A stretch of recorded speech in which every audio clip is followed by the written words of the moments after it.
What's up? What's going down?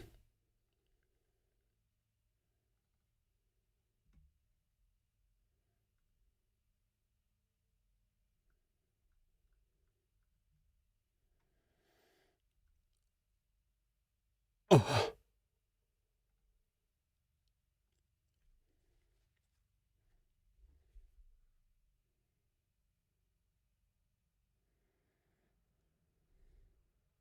One sec, I gotta make the old post. I gotta make the post, otherwise no one's gonna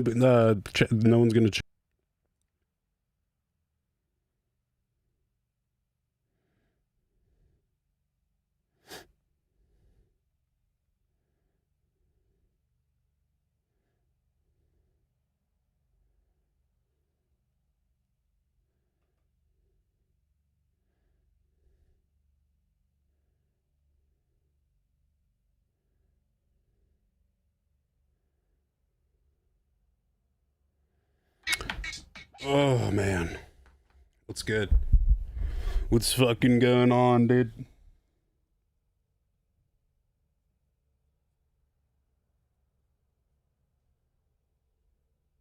What does it say?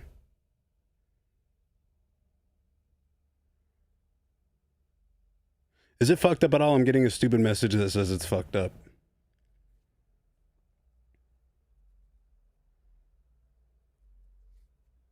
Let me know if it's fucked up. I don't think it's fucked up. I haven't changed anything. Yeah, we're butt chugging Red Bulls today.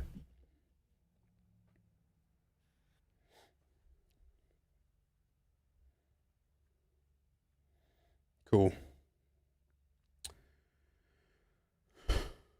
Every time I update like OBS or anything, it always like fucks with my settings. It's so cool and great. I love it.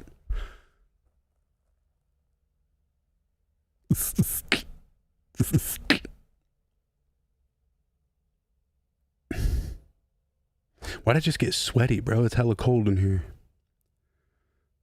Will I grow the stash back out? Yeah, probably. Most likely. It just grows in blonde, dude. It looks fucking dumb. I've just been growing it and then shaving it once it's full. Because I'm bored, if I'm being honest. What's good? What's good, Denata?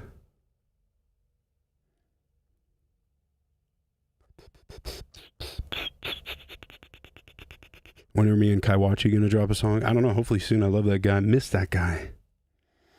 I miss him. You play Halloween Skate yet? Yeah, it's not...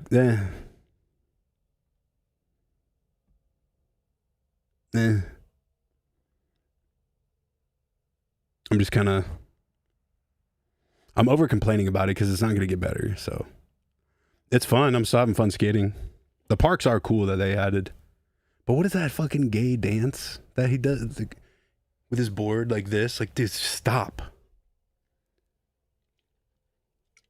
And yo, I literally just heard... I saw on Reddit... There's a rumor that Aaron Cairo, that Scientology fucking braille skateboard fucker, he might be playing Coach Frank in the new skate game. Oh, I really hope not. That would be the absolute worst thing you could do.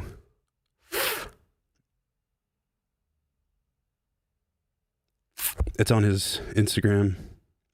It's like him dressed up as Coach Frank, and then it says... October 25th, 2025. So I'm hoping it's just something, it's just a horrible, I'm hoping it's just a huge prank. But like, dude, of all people to be Coach Frank, you're going to get the Scientologist that fucked over all of his friends and sold his skate park for fucking Scientology. Come on. Come on.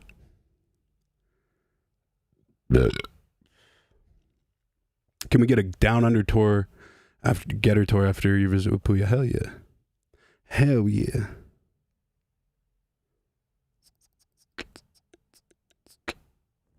I picked up your Patreon. Thank you for not keeping ripping it. Fuck yeah, bro.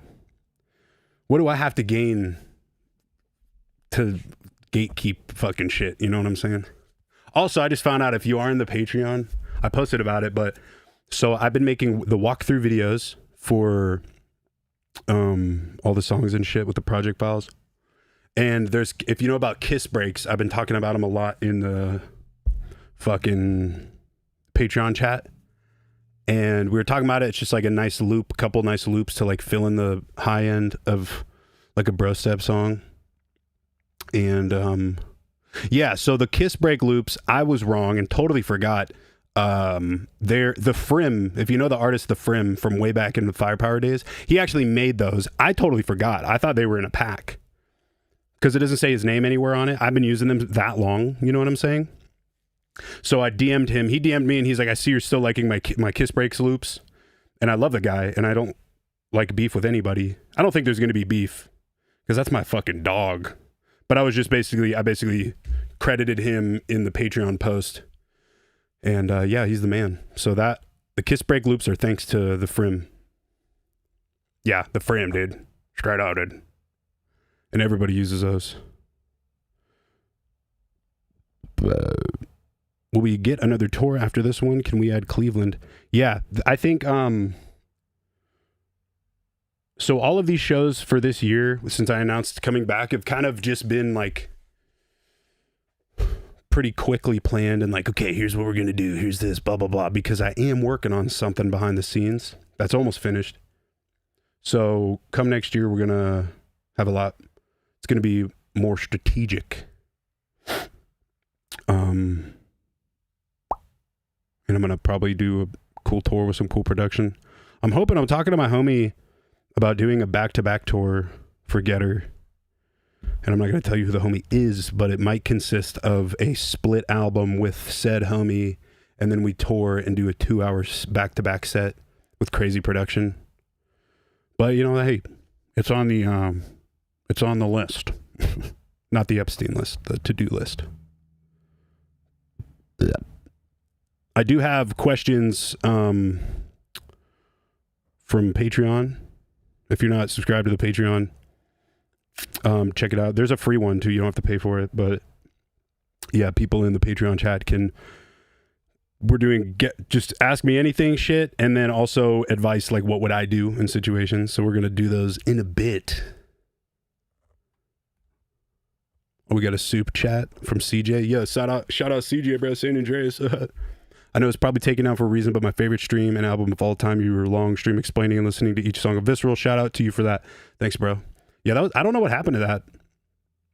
I know it got demonetized, obviously. But honestly, I'm like not really worried about monetizing YouTube anymore. I've been really liking Patreon because it feels like everybody's kind of getting their worth with it, whatever they're paying for. But yeah, I don't know what happened to that. I wish I could find that. That was good.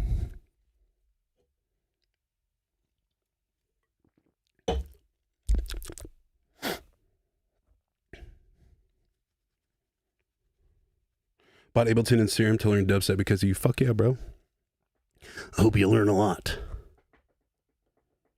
I dropped my Mac Dre flip the other day. Actually,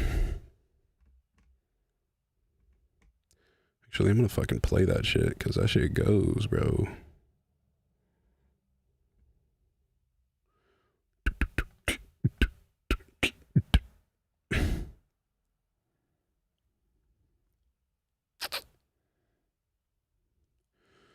Oh yeah, and for anybody asking, I'm working on a new website. I'm working on new merch, new fucking everything, getting people hired. I know the streams have slowed down and there's not as much substance.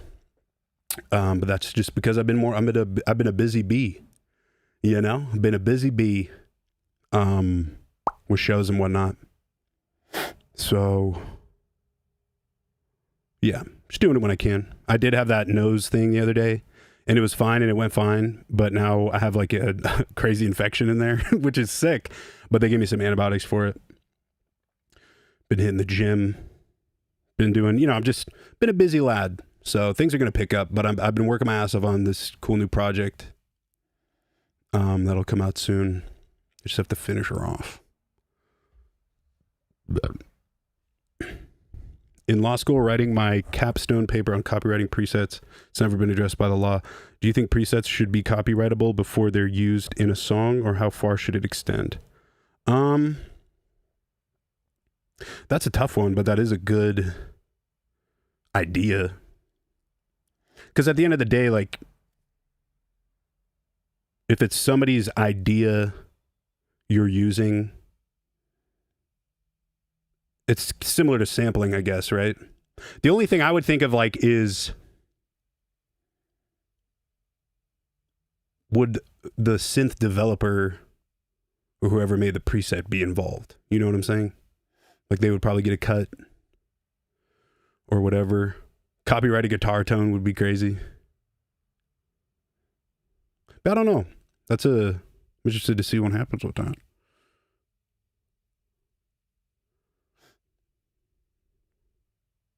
I think there would need to be like a service or something made to present that as like somebody's intellectual property.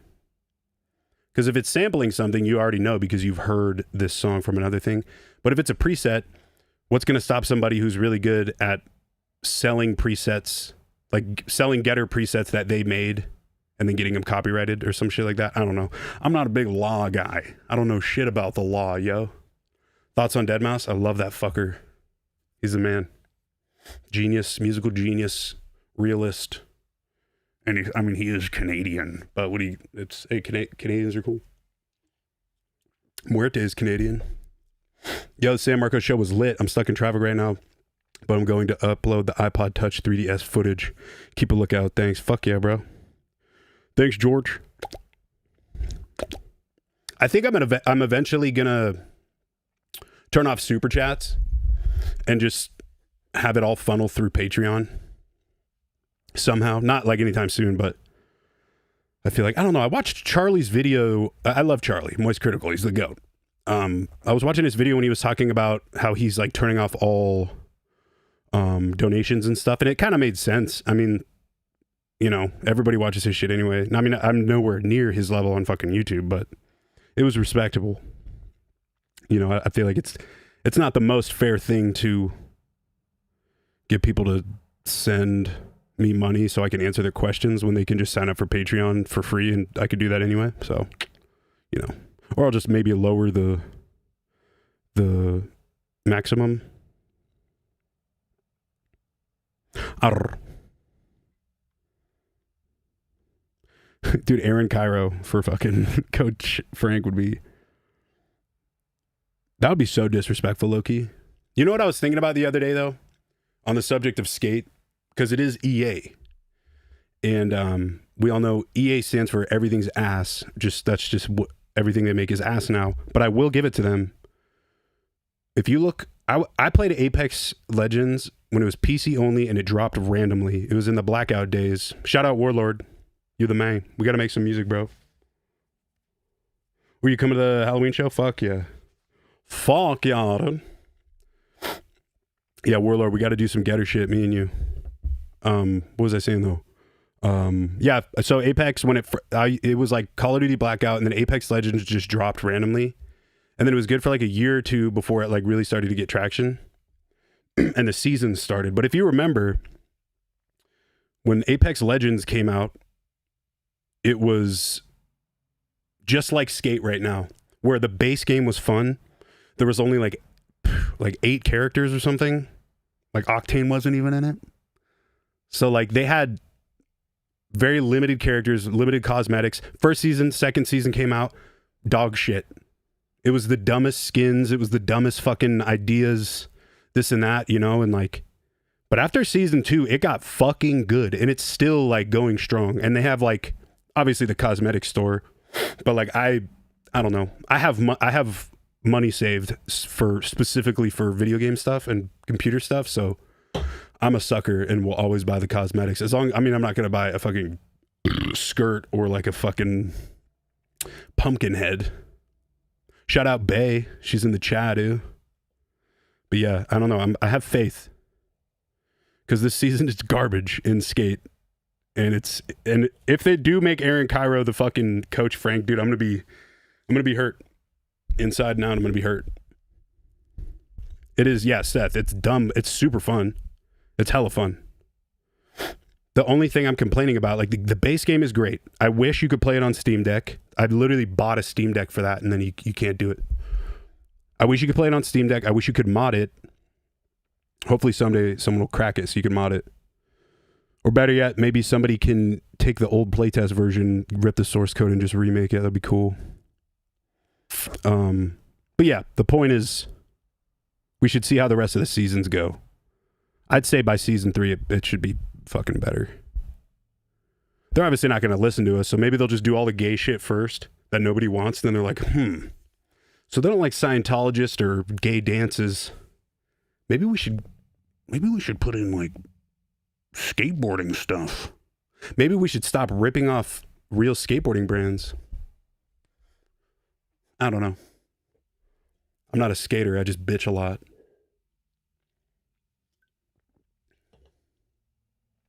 Yeah, JXCN. He said the point you made about Skate originally having video filters.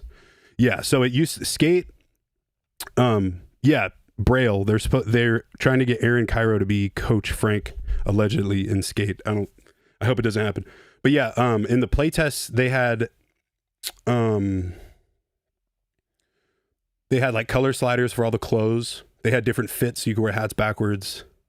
They had video filters that you can unlock, like a nostalgia filter, a VX filter, black and white, and all this stuff. But here's the thing. I think they're just holding on to them because like keyframes were also in the playtest, but now they're not. So if you ask me, it's like they're probably gonna use all of those extra things that we want and release those over time so that it keeps attention. Because everyone's gonna get really good at the game, and then they're like, boom, keyframes. And then maybe I bet you when they do keyframes, they'll be like, boom, video filters. A good way around it, they could have just not done a playtest. They didn't listen to anything anybody said anyway. If they just dropped the game like, boom, here's Skate 4, bitches. Got tickets for the Dallas show for my girlfriend and I for her birthday. Fuck yeah, dude. Fuck yeah, dude. We're going to go hard, dude. It's going to be so fun. Hey, and shout out Caitlin. She's been making the streams and the Patreon hella clean. Working hard. I think I just realized my AC is broken in my office. Yeah, check this out. I just dropped this one on Patreon.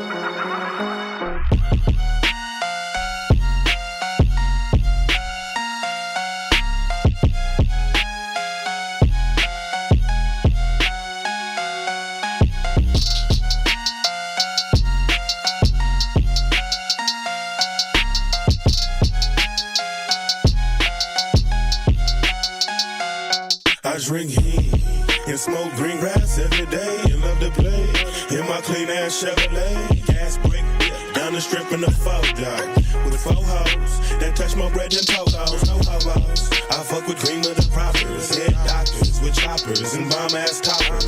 Over red and vodka couldn't be more buttered. I spit these peas when I knock her. I'm a pimp, I don't love her.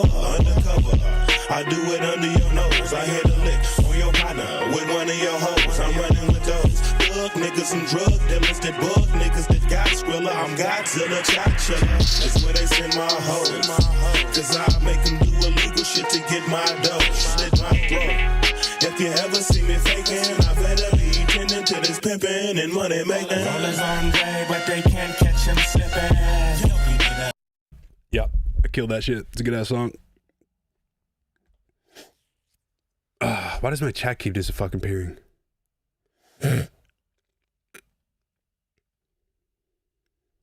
Dis-a-fucking-peering, yo. Let's see.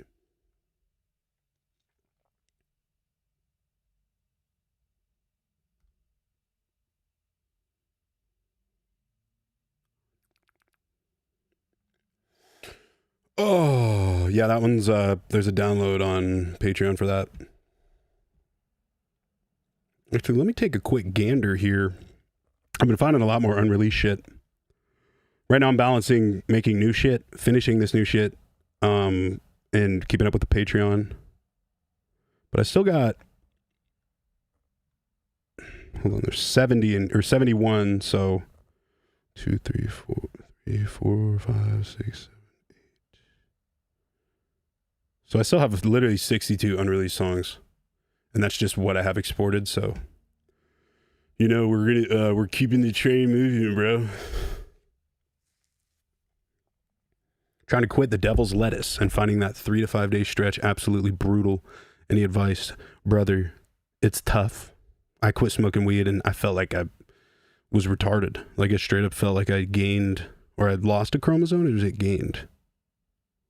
But just stick it out. It's like withdrawals is a very gnarly term, but it's with everything. You can have withdrawals from fucking allergy medicine if you're taking it every day. But, you know, just stick on through it, can't. I was quitting Adderall. I got a new psychiatrist and was explaining my situation to him. Lowered the dose. It was for my anxiety mostly. And was going to go cold turkey, but he was telling me I should stay on the lower dose. So I think I might just be taking less for that. Your page stream was lit because of the exclusivity. Thanks, bro. Yeah, if you were a part of the very first Patreon stream, I just literally, it was just for fun. But it's cool because I could play whatever I want, say whatever the fuck I want. And it's pretty intimate in a non-sexual way. But yeah, I literally just talked about the GTA mystery for like an hour.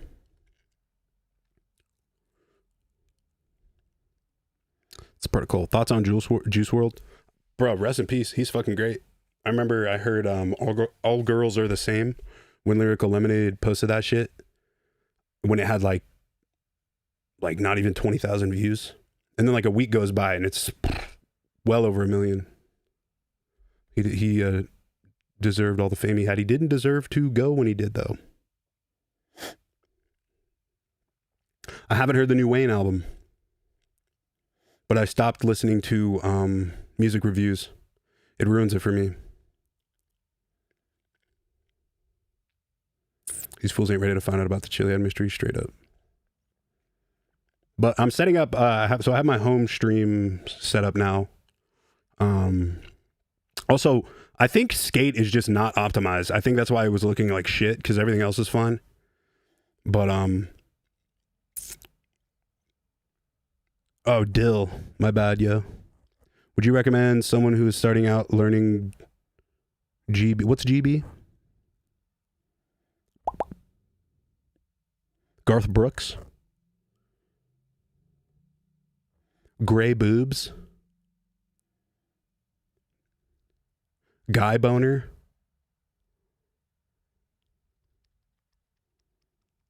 GarageBand, got it. Garage Hand. Would you recommend someone who's starting out learning GarageBand to buy your paid tiers for Page right now, or wait until I learn how to use GarageBand to use your paid tiers? I'm just on the free one. Yeah, I mean, it's like the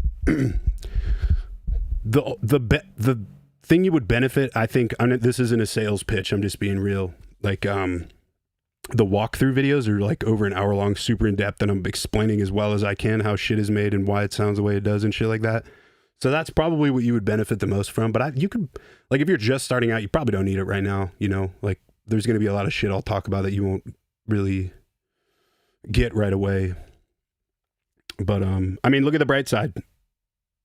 Let's say you're going right now, and in a year you feel like you're like ready to go. As soon as you upgrade, you have access to all of the older ones too. So you already have a whole fucking database full of taps. So it's up to you. You don't gotta upgrade right now. You know, I'm not stopping it anytime soon. Scat Williams, there's no Chiliad mystery. It's been solved. That is so false, brother. Respect, but I'm gonna set up my PS3 at home to show y'all where I'm at with it one of these days. Thoughts on Rez, best female electronic artist in my opinion. And she's mad cool and hella creative.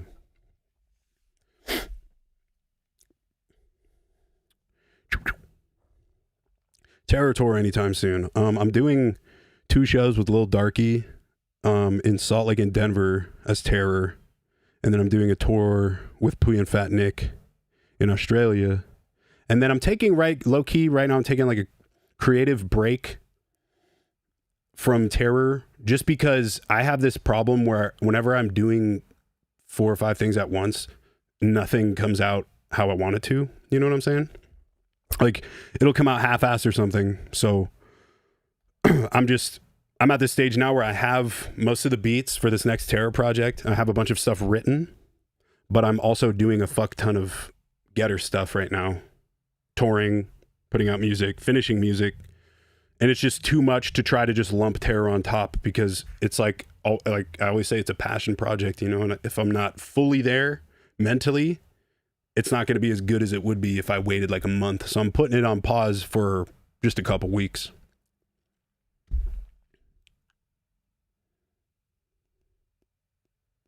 Free merch for Overlords this Christmas. Yeah, I'm trying to get this website up and the merch sorted out, but that would be a good idea. I am working on what's it called?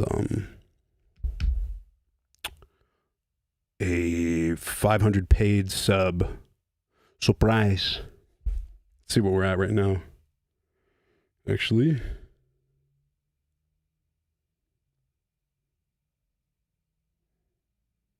so right now we're at 479 paid members. So once we get to 500, I'm going to have, maybe not right at 500 because I'm still putting it together, but it's a cool thing that everyone will like. And then there's another one at 1,000. How did you get your doc to give you tea? Well, I never like asked for it. I kept going in there for like fatigue, just feeling like shit, kind of like in my own head all the time. And like, I just felt fucking exhausted all the time. And then he was like, when was the last time you did blood work? And I was like, oh, it's been a while. Then he's like, have you ever checked your testosterone? And I was like, no, never thought about doing that. I thought that was for old people. And he said, well, a lot of people your age nowadays, blah, blah, blah. And because of the Adderall and all this shit. So they took my blood and it came back. And then, yeah, he was like, oh, your shit's mad low, dog. And I was like, shit, bruh. So just get your blood taken and then let them know, like, I'm not advocating for anybody just to start testosterone. You know, it's not going to make your problems go away. But I didn't know I had low T. Had to boost the T up. That's what you get from doing hella drugs when you're a kid.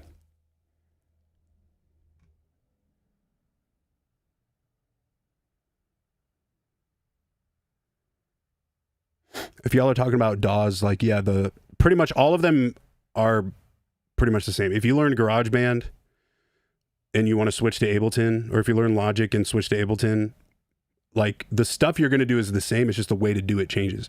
So one thing I did, I went from Reason to Logic to Ableton. And when I went from Logic to Ableton, I had already done this, but I'll basically be like, okay, in Logic, you could fade edges like you can in Ableton. But I didn't know how to do it in Ableton. So you would just search stuff that you do all the time. How to export in place, how to fucking change export settings, you know, shit like that. So it's like, you do that for like a week and then you're sorted out.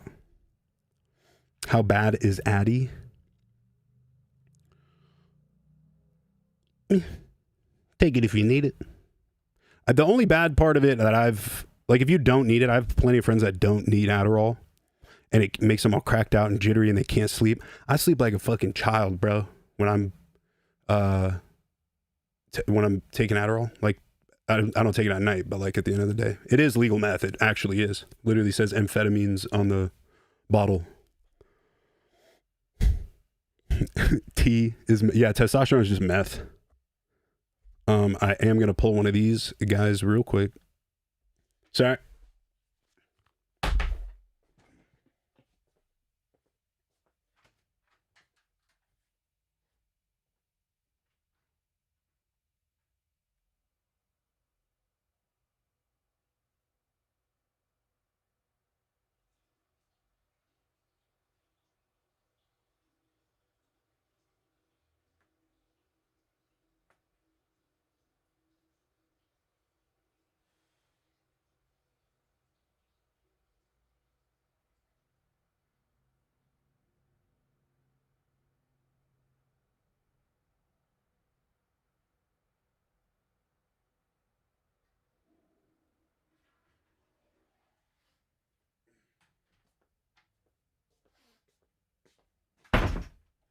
What up? God, I did legs yesterday and I'm so fucked. My legs are literally buckling. I feel like a baby giraffe.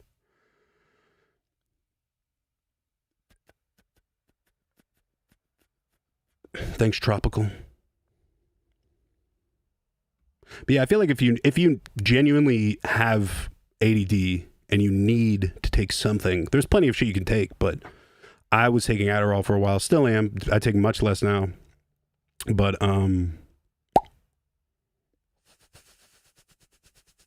yeah, I ran out of soap and paper towels, so I used hand sanitizer, just so you know. Buscast ever again, me amigo? Yes, dude, I fucking want to, but everybody has fucking dog shit internet, and I there's no way I can do it in Australia because their internet is worse than Canada's, which is insane. So they will return one day. Hopefully, whenever I do a Getter tour, like when I do a Getter tour with a bus, and it's like a big thing with production, and it's like planned out, you know, then I'm literally going to hire somebody to come on the road and facilitate the podcast, reserve 2-3 hours a day, set it all up. Because that when I on the Puya for the bus cast with Puya and Fat Nick, it was literally me with a webcam, my computer, and I would set it up every day, take it down every day, edit it, and do all that shit. So I might be working on an LP, yo, maybe. Yeah, Starlink could be cool to put like outside of the bus, you know, because it doesn't work indoors. But I mean, you can also get away with it using your phone hotspot. You don't need that much internet now. It's just a matter of consistency. And when you're overseas or in a different country, it's never the same because of your internet plan. Maybe I'm gonna see. I'll see about getting like a Wi-Fi hotspot in Australia. Maybe that'll work.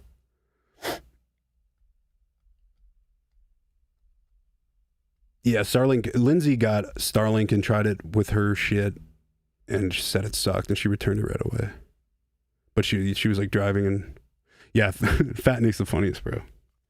I fucking miss those guys, bro. I miss my guys. Hold on, I'm gonna make sure my AC's on. It's fucking hot, dude.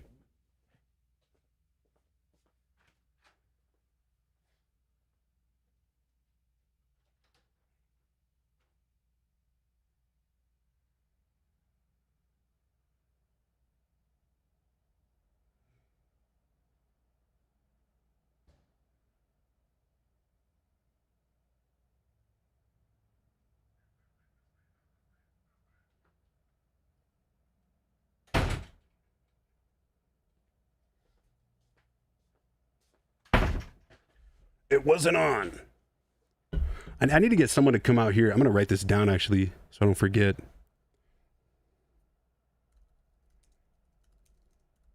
I need to have somebody come to my office and, like, seal up my doors and windows and shit. Because I built all of this over existing walls, but above me is, like, drop tiles that I put in. But above that is, like, walls with holes and shit. So I can hear everything outside. It's a bitch for recording. There's crickets everywhere. I just recorded a walkthrough video last night and there's fucking crickets everywhere, dude. Oh, there was one cricket actually, low key, but it was still, it got away. Disappointed in myself. How many McDonald's points do you have? I don't think I have any, brother. I got my Starbucks fanatic though. Need installation. Yeah, the walls have installation, but the only thing is because I'm leasing this place, I'm limited to construction. I couldn't even, they would be pissed if they saw what I did in here now. But no, it's just because it's an old building and it's everything that's already in here is like over 30 years old. And so it's just old wood and all this shit. But they told me I can do repairs on my dime. So I just need to have somebody come out here and fucking, you know. Union Stage, where's that? Is that Salt Lake?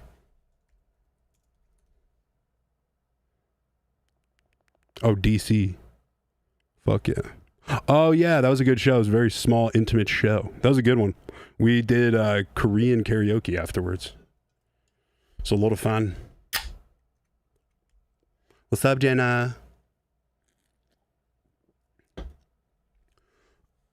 at this. Your boy's been lifting, bro. Boy's been lifting, bro. All right, I'm going to answer some of these motherfucking Patreon questions. And if you don't know, you can sign up for the Patreon for free. It doesn't have to be paid, but there's chats on there, and there's a chat called events, and there's forms in there you can like click on and like fill in questions. It's just a little bit cleaner than chat questions, IMO. And then Caitlin puts them all together, presents them, and we get the ball rolling. I feel bad, Caitlin. I know you're watching, but I feel bad because I've been low-key sick, and then my mom was just in town and then doing all these fucking shows. I've been putting off phone calls with everybody for probably like 2 weeks now. But this is the week. I have this week off. I'm finishing a song that I've been stuck on. I'm calling everyone back. I'm answering emails. I'm shooting content, damn it. Pokemon Unite. Nah, dude. Is it good? I'm new to actually watching lives. Do you still do the fishbowl? Colon Slop, great name. I stopped doing the fish. You can see it back there.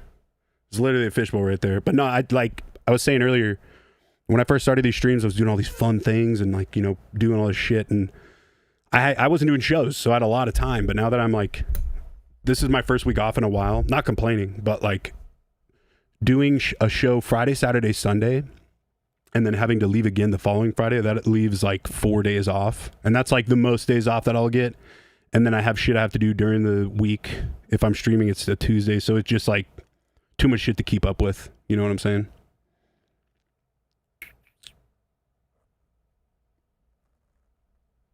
Now that you've stepped back into dubstep, thoughts on current landscape and trends? Are you vibing with it more now than you were years ago? I don't know. To be real, I don't really. It makes me sound like a dick, but I don't really listen to a lot of other people's shit unless they're like, it's sent to me by a friend or whatever. I'm toning down surfing and scrolling and all this new shit because I do feel like it kind of taints my ideas a little bit. Obviously, Sudden Death, Prosecute, Bajalvin, all those guys, YVM3.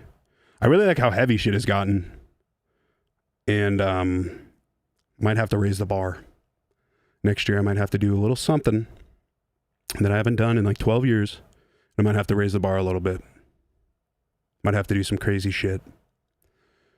I do feel like there's a revolution happening where all the older stuff is coming back and people are making the old styles. With that being said, I might have to circle back and start going about, basically do a full 360 with where I stopped versus where I started.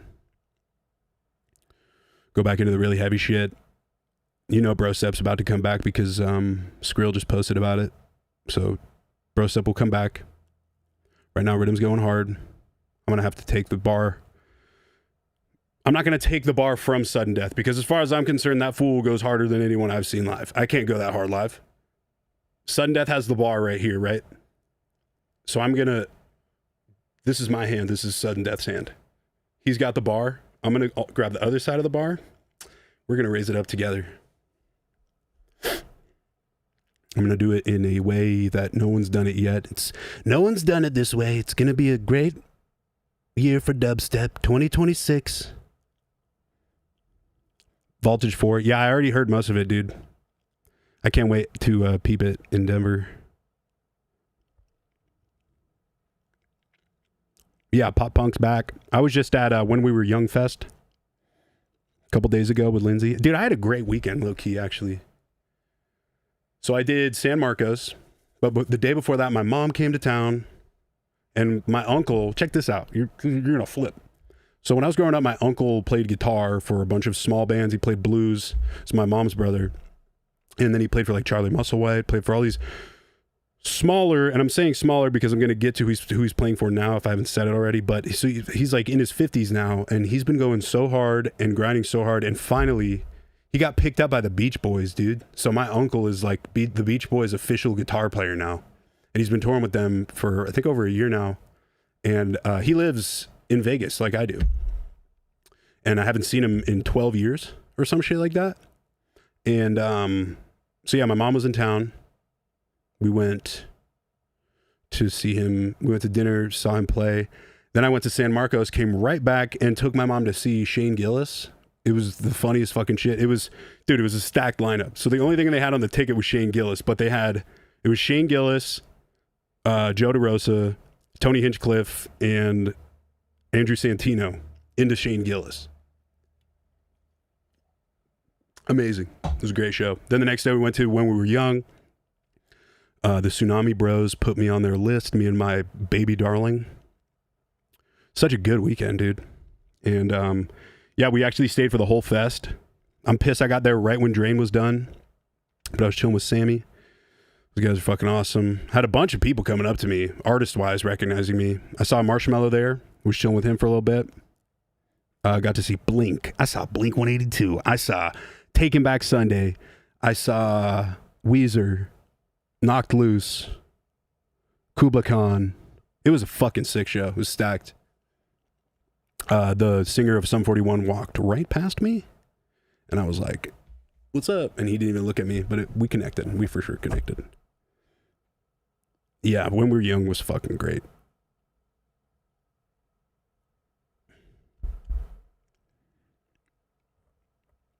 Oh yeah, you like that melting head. Also, I know I tried to stream on Twitch a couple times. I don't fuck with Twitch. Not my thing. I'm too late to the game, and I know the CEO's a fucking retard, so I'm good. I'm gonna just stay on YouTube. You know? Their shit's been weird for a while. Oh yeah, Patreon questions. My bad, I totally forgot them. So the first section is Ask Me Anything. So Jeff Jankum on Patreon asked, are you planning on dropping any tarot read stems and serum presets? Yes. I'm going to eventually do that.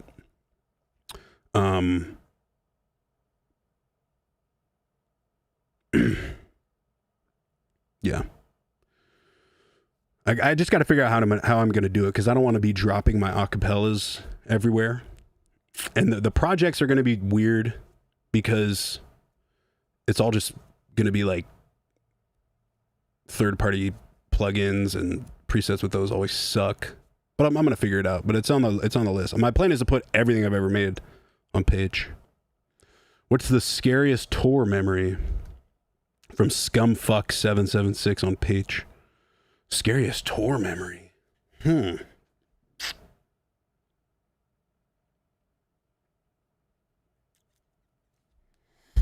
Like Danger or like Ghost?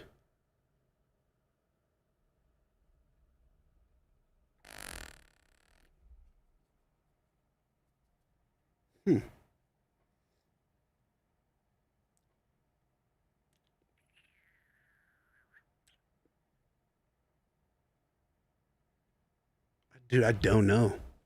Fuck. There has been some scary stuff, some spooky things. Probably the first tour I ever did, around Halloween time, we went to this paintball place in LA and we all took mushrooms, and they had like a zombie paintball thing. It was fucking scary, dude.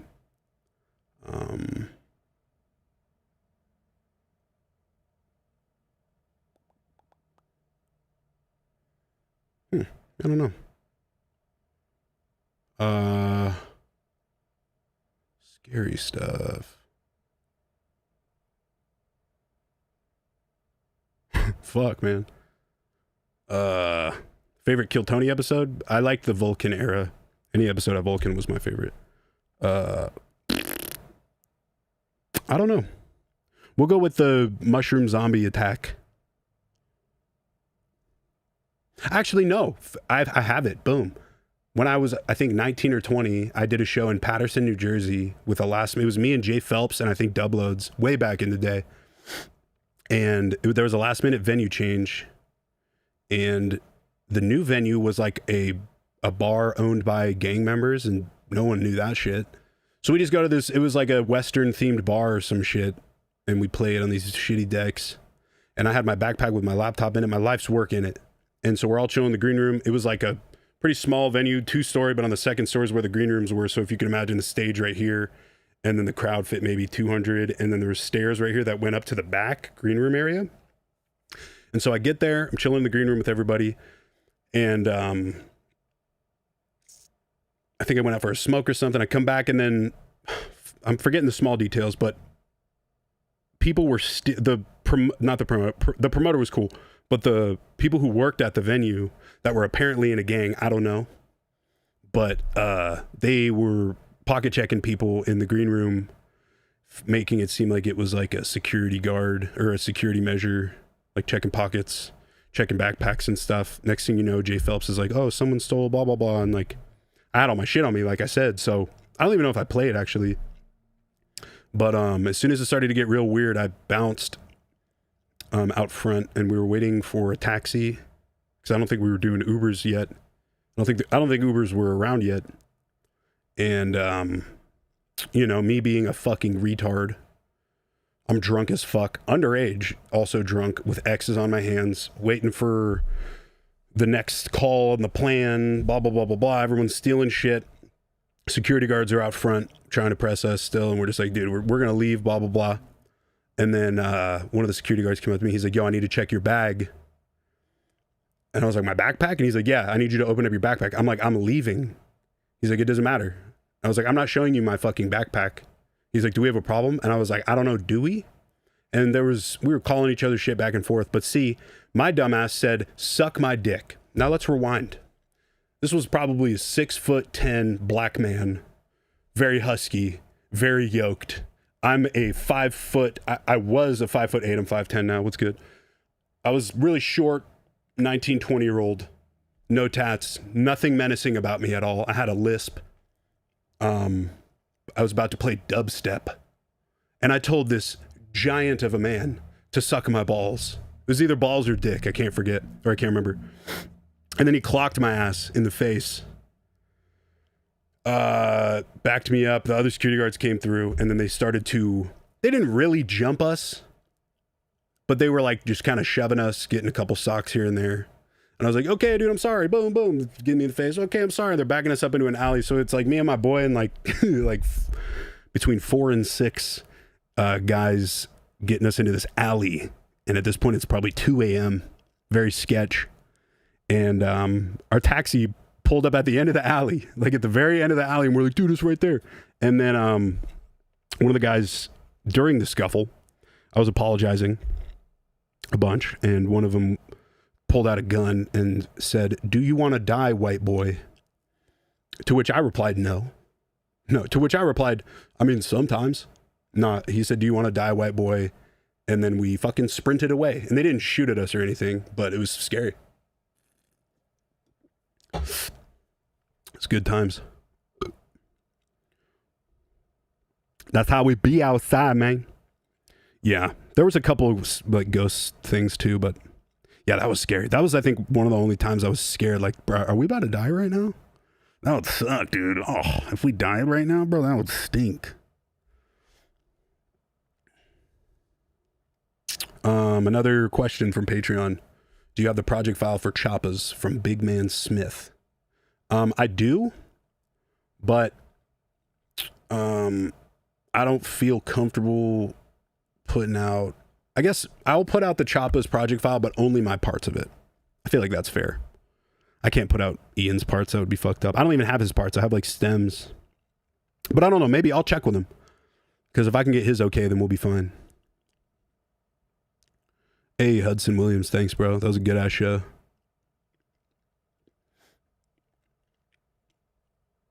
Play skate. It's at my house right now.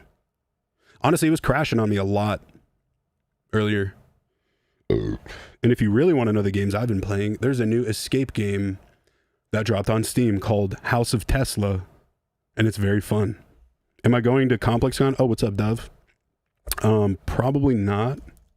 Let me see.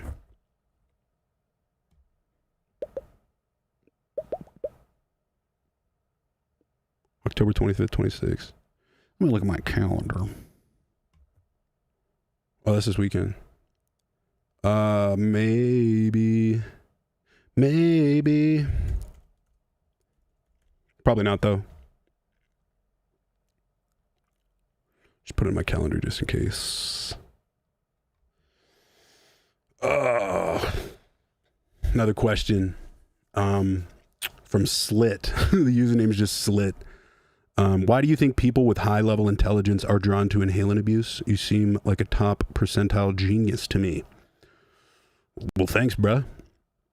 You mean like abusing inhalants or the song? Because I don't know.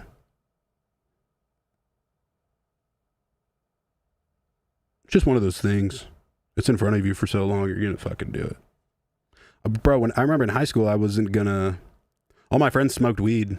Or sorry, none of my friends smoked weed, and I got transferred from a different school where I was like straight edge and like a ska kid.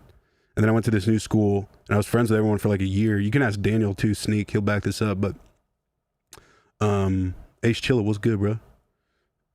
Yeah, they were like, yo, I think we're gonna try smoking weed, and I was like, all right, I can't be friends with you guys anymore, bro. Sorry. That's it. I can't be doing that. And then I eventually came around and smoked hella weed and became a piece of shit. But I don't know. I just used to do a lot of whippets because I was a dumbass. But people don't know, dude. The bad, look at Kanye. That's thanks to nitrous, bro. That's thanks to whippets. Swear. Thanks, bro. This is a fucking official rock star hat from back in the day. It smells like shit.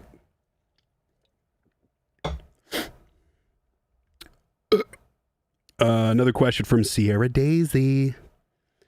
What's one thing you're most excited about for your show with Space Laces in Denver coming up? Any chance you're throwing in Never Change, All Is Lost, or Heartless? I'll be crying for all three. First time, finally.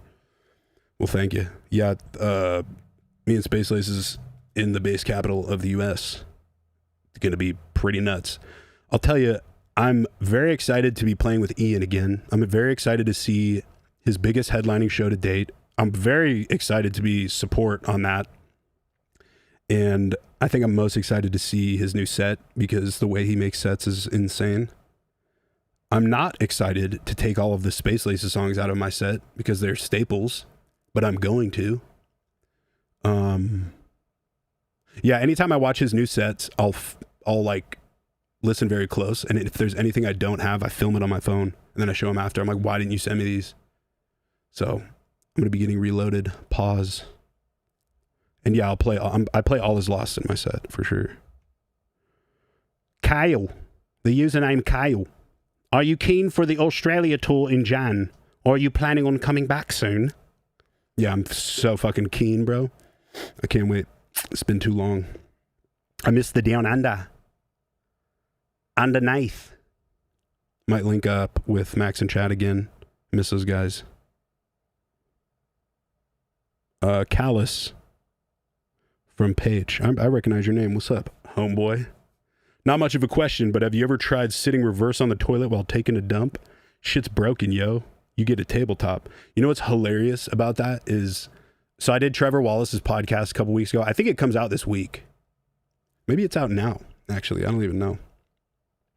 But I literally talked about this on their pod. No, it's not out yet. It should be out this week or next week. But no, I was talking about sitting on it reverse and trimming your pubes because it just falls straight down in there. But the only thing is you do have to be naked for it. And if anybody walks in and sees you straddling a toilet backwards, there's going to be some uncomfortable questions. Why am I bald? Dude, I can't find any hair I'm comfortable with. I'll always grow it out a little bit. I'm like, oh, this looks sick. And then it grows a little too much. And I was like, okay, this is looking weird. And this always happens. I'm walking around in the daytime and I look down, I see my shadow and I'm not wearing a hat and it looks like I'm wearing a helmet. And that's always the day where I'm like, I'm cutting my hair. Can't do it. The short hair is always, it will look good regardless. Maybe not as good, but I don't got to comb it. There's no hat hair. You could see my cool tat on my head. So yeah. I'm Callus. What's up, bro? Yeah, Prelude hair was cool.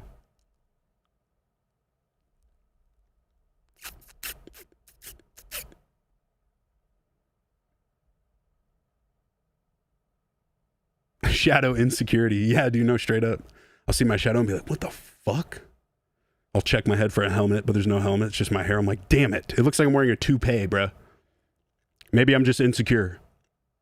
But I don't know. I'm not insecure when I have a buzzed head. I hope you water your plants every day. How would you rate? Oh, that's fake. You can never trust me with a real plant, bro. I've tried. How was your last show? 1 to 10. I'll give it about a 7. 7 or 8. Mostly because I was tired as shiz. It was really hot. Probably an 8. It was a good one. Somebody is at my door. Somebody is at my door.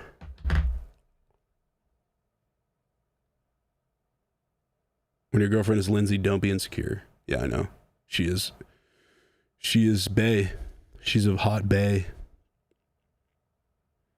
Reaper on the side is healed, big dog. I think it's this side. Looks cool. But yeah, the goal is to get shredded, grow my hair out a little bit, bleach it, and release the next Tara Reid album. That's the hair plan. The Tara Reid updated hair plan goes as follows.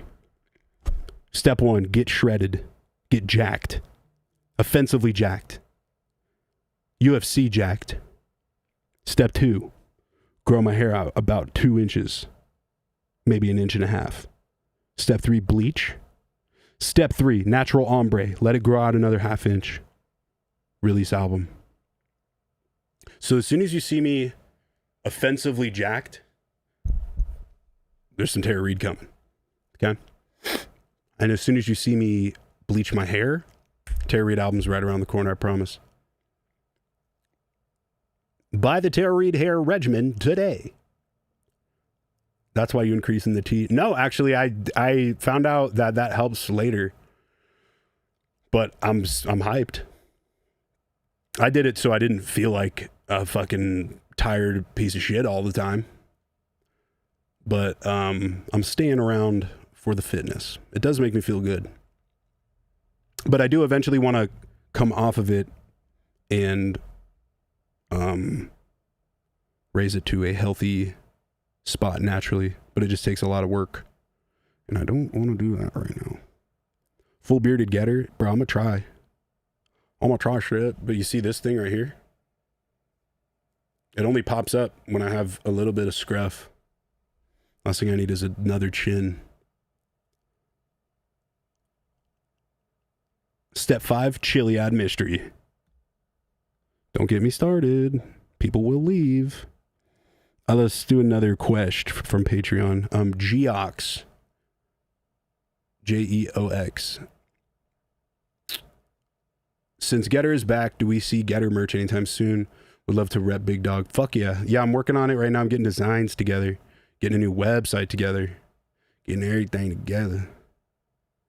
But, you know, I just don't want to rush anything. My worst fear is to rush something and have an inferior product. So I'm taking my time with everything. The iPod is from a company called Drought. You can see the name of it right there. I think the websites came up in the Drought. They have a bunch of different ones. Anya Knees. Try to make it a clean 480, but it still says 479. Either way, I'm locked into that Overlord tier. The page is fire. Thanks, bro. Hell yeah. Yeah, sometimes it takes a little while to load. But I also heard from Deadmau5 is the one who convinced me to do a Patreon, by the way. But he was telling me, when I got lunch with him, he was telling me that everyone who works over there are like not corporate, not pieces of shit, and they genuinely love the platform and like want to help it.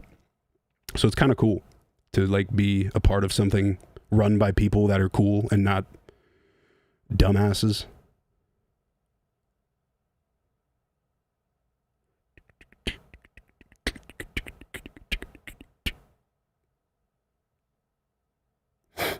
You going to collab with Joji again? I was actually chilling with Joji a couple weeks ago in LA. He's jacked now. New album sounds great. Yeah, I hope so. I'm hoping to make more trips out to LA to work with more people. so I can get more of those. I need about 10 more of those. Yeah, I miss that guy. I got to meet his homies too, Savage Gasp, or not Savage Gasp, Savage Realm. Shout out Savage Gasp though. Yeah, they're great guys. I was like, bro, how did you do what was that thing called? The Dracula thing? I was like, how did you do Dracula flow? And I'm not going to tell you what they said because it was pretty exclusive Illuminati information.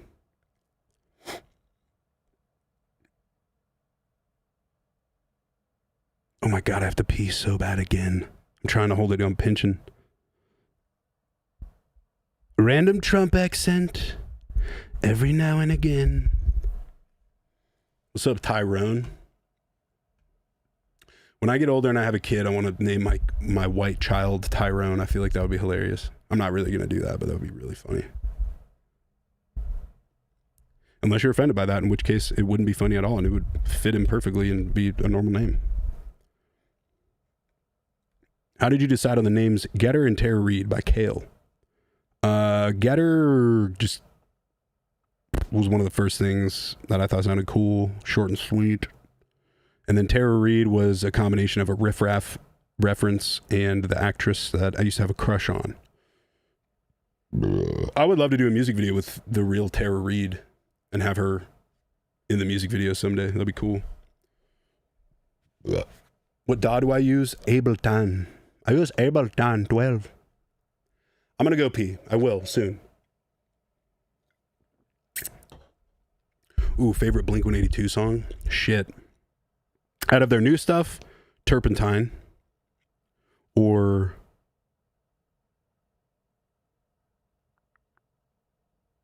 there's two or three off their new album that fucking go, but their old stuff, Anthem 2, obviously.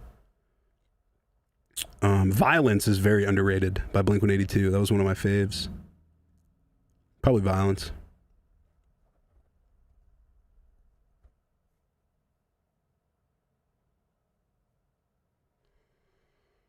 Oh.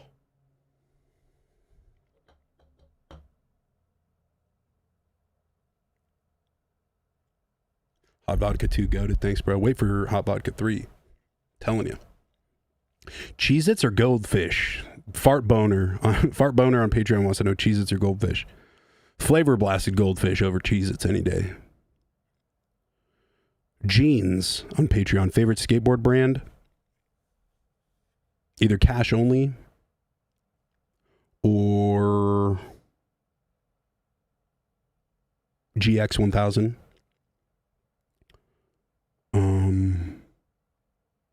Yeah. And Last Resort. What brand is missing? Jeans again. What brand is missing the most in Skate 4? Every single one. Every single one. Like, dude, they don't even have Adidas or Nike. Something's going on. Meanwhile, Session, and I've always said this, bro, I don't like Session. It looks great. And I did play it the other day, and it is feeling better. But until Session adds some new animations and makes it the movement a little less robotic, I'm not a big player of that. But like, Session has FTP and Adidas and Nike and S and fucking DC. Like, it can't be that hard. I think they just don't want to pay. That's why they have knockoff D3s called D-Trace. That's not even a joke. Skate 4, you can get D3s unbranded called D-Trace. Stupid. Okay, I really gotta pee. Sorry about it.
Wrong button.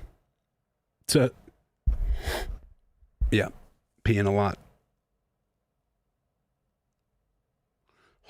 Dude, a Javier fucking wig would be hilarious.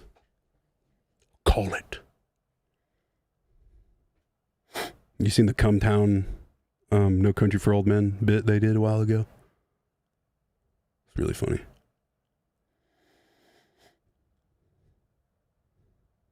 Yeah, bro. I don't waste time when I fucking piss.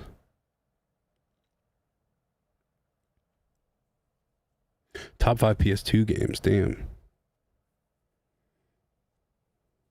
There was a Gundam Wing one that was really good. Dave Mira, I think, was PS2.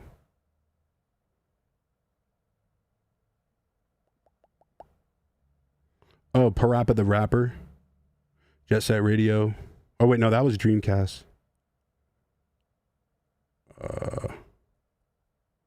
Medieval.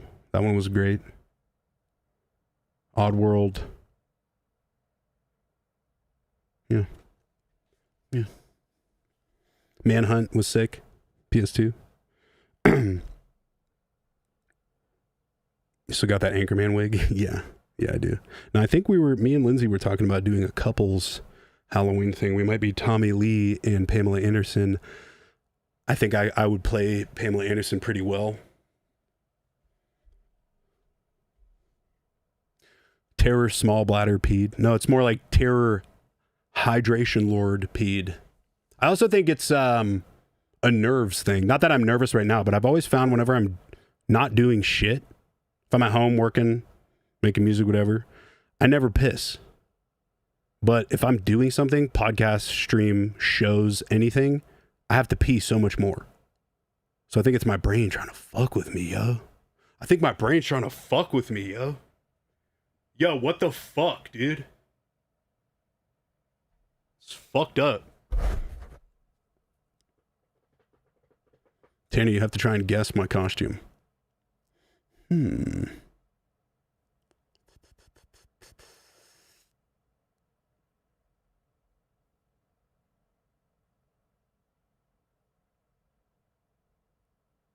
I don't know.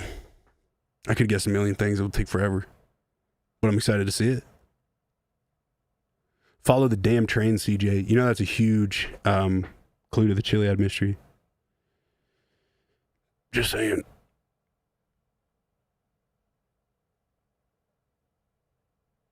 There's a couple checks you have to do at the beginning of the game. I don't know why I said gain. And that's one of them. It involves that.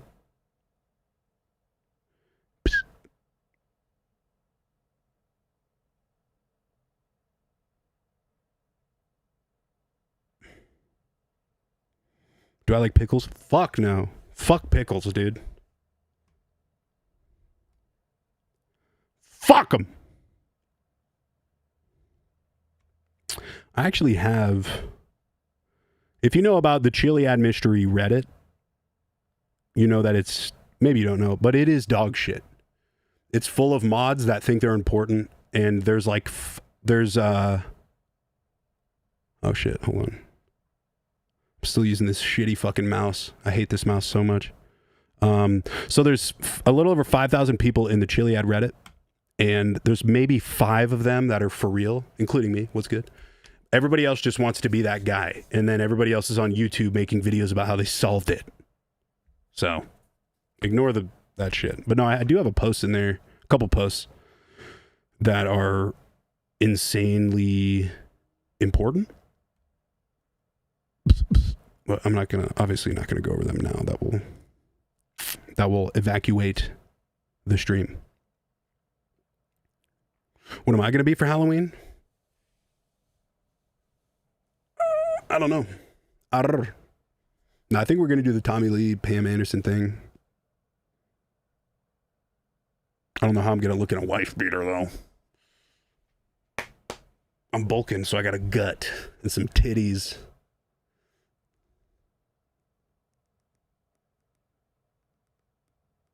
For real though, estimate date on full Chiliad stream playthrough.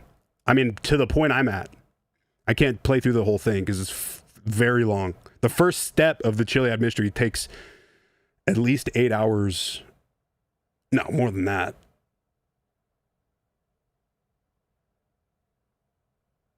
Let's call it 9-10 hours. But you have to play through in a certain way without saving, without turning it off. So anytime you want to take a break, you have to pause it and turn the TV off. But that's the first part of it. So the first part is 3 parts. I've gotten the first 2. It's Frank, Mike, Trevor. So I'm still figuring out Trevor. I mean, I have it, but it's the end of it. It's very peculiar, but I don't know. Probably, definitely next year. Maybe Christmas. Maybe around Christmas this year. They announced fishing mechanics in GTA 6 today. Fuck yeah. I mean, did they announce it, or did somebody say? Did someone random post it? Because I only believe the shit that Rockstar posts. My bathroom is black, which was a mistake, and I want to paint it back to white because it's very dark in there now. There's no way it takes this much work to figure this stuff out, bro. I promise you. If there's one thing I'm not, it's a fucking dumbass.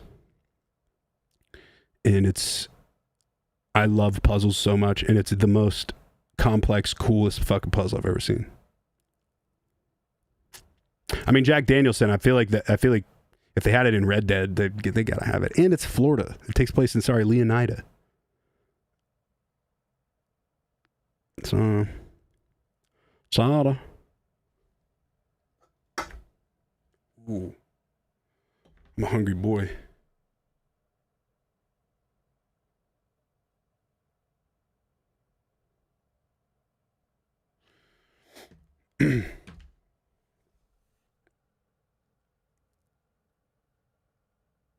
Top 6 horror movies.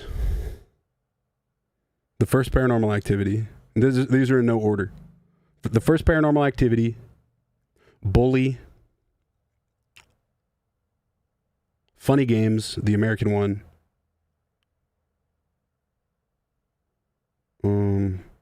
I wouldn't say Hostel's scary, but that was like the first time I'd seen that much gore. So that's probably up there. Weapons was fucking great. I'd probably put that in there. The Ring. The Grudge. The first Saw. I'm not a big Terrifier guy. I get it, but it's mid. Favorite Zelda game? Mine would be the Wind Waker, but in the end, when you have to find all the fucking underwater Triforce pieces or whatever the fuck that was, that made me hate that game so much. Jeepers Creepers was tight. Signs was really good. What's Band Lab? I don't know what Band Lab is. I tried Phasmophobia single player on PS5, and it was sick, but I feel like you need a team for that. Yeah, Funny Games is... I literally have a huge canvas poster of Funny Games in my house. It's so fucking good, dude.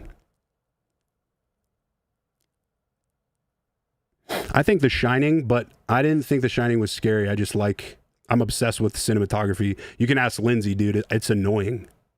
Like, it's annoying how obsessed with it. We finished The Sopranos, and the entire time we're watching it, I would pause it and be like, see what that magazine's called?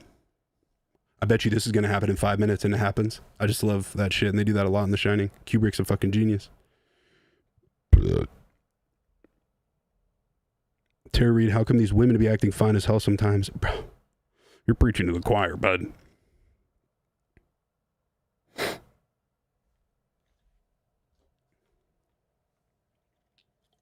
Barbarian was cool. Oh, Smile. Smile was fucking great. The second one was aight. But the first Smile fucking was so good.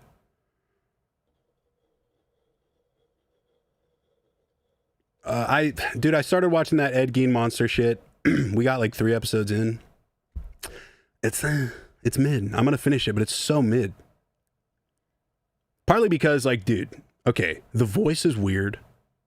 He sounds like the fucking gingerbread man from Shrek. It's like, oh yeah, I think I'll just cut this lady's arm off. Suck a dick. I love the actor. I met him on a hike one time. Said what's good, Jax Teller. I don't like the voice. And I feel like it's one of those things where they only had a couple details. Because apparently, I don't know if this is true, but I heard if something says based on a true something, there just needs to be like one detail that's true, and then they could fuck around with the rest of it. I feel like they didn't have enough shit, and so they just kind of made up a bunch of shit, and I don't like that. The Jeffrey Dahmer one was different because you could compare it A and B. He did look like him. He looked like Ed Gein.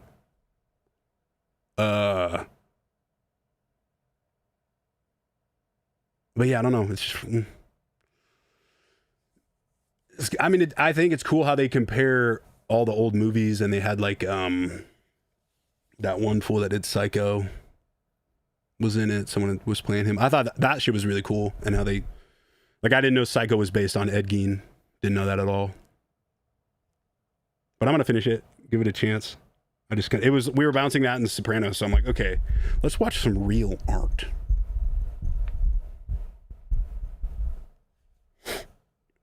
I'll do some more questions from Patreon. Juan Carlos, how have your experiences been with psychedelics? How have your experiences with psychedelics been? I think decent. I haven't done psychedelics in a while, but the first time I ever did psychedelics, I was in high school.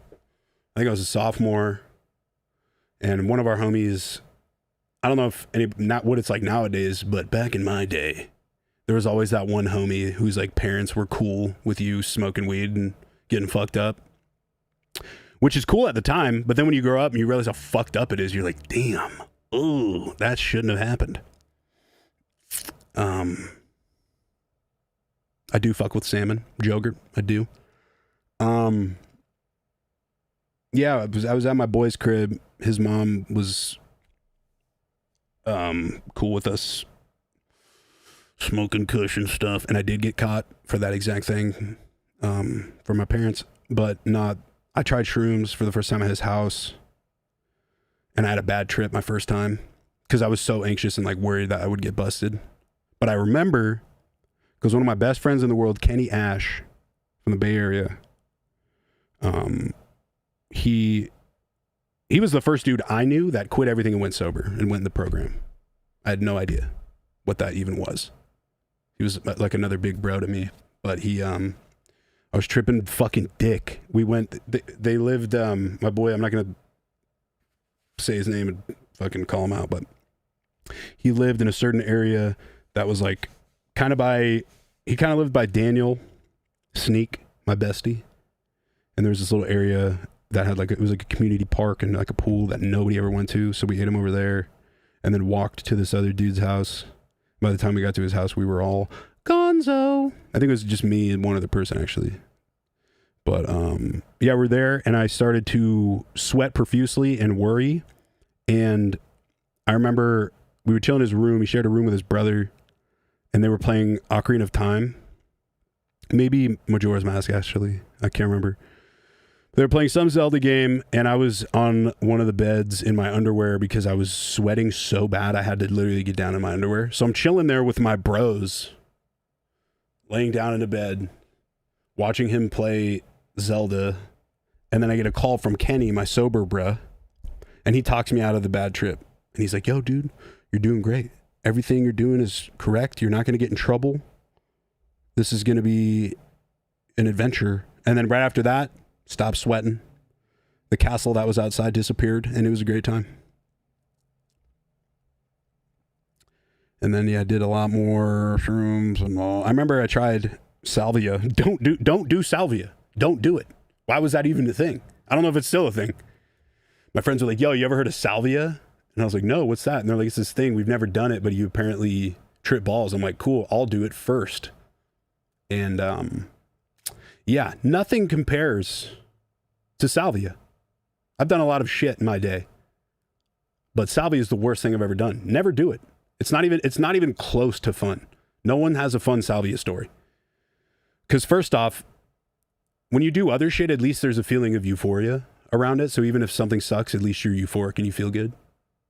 I don't want this to be a drug cast right now, but on salvia, instead of bliss and euphoria, it just feels like your skin is being tightened from the back. Like this. I swear to God. but like everywhere. So on your arm, on your legs and everything. It feels like somebody's behind you pulling your skin off and you're trying to like get away from them, but you can't. And dude, it's fucked up. I blacked out. We were in this little bush area. It was called Bush 2. We had Bush 1 and 2. We would smoke weed before school and shit. We're in Bush 2, I think it was. And we're chilling there. And we ripped it out of a bubbler. I ripped it first out of a bubbler. And dude, blacked out, fell back. And then everything was black. And then a little, if you can imagine, like a triangle opens up like this. I swear to God, this sounds retarded, but this is exactly, I remember it like it was yesterday. Triangle like this. And that's the only thing I could see through. And so my friends told me that I was just like laying down on the ground with one eye open like this, looking around and shouting like a fucking idiot. But it was just this. And I would see through it. And it was like, everything else was black except for this triangle. And through the triangle, it was like looking into a birdhouse and seeing like different dimensions zoom past. So it'd be like the Great Wall of China zoom past. And then, bro, I'm not even kidding. A faceless gerbil or like a hamster, some sort of small animal, little bear maybe, with no face but arms. He looked like Pikachu without a face or ears.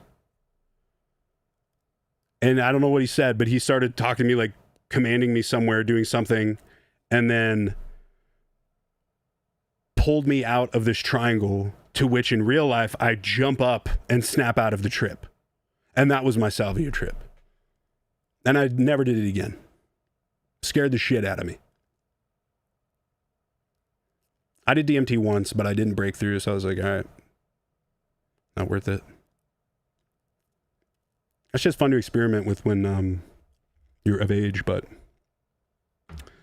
I don't know. I question the therapeutic benefits of any kind of drug, really. Because while it might help you now, it might not help you in a couple years. Juan Carlos de nada, bruh. He asks, oh wait, sorry, that was his question. Artemio asks how to create a sub bass. Easy, bro.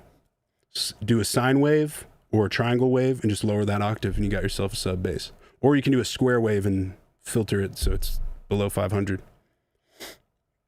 No, I use these.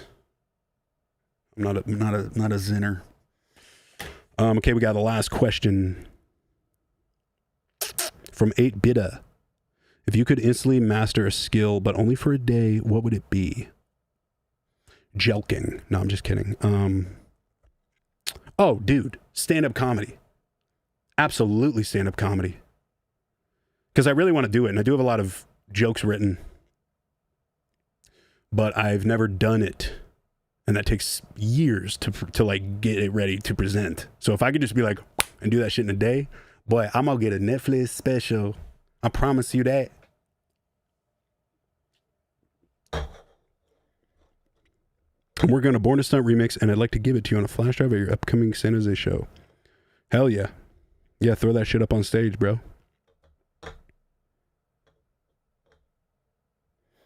Thank you, bruh.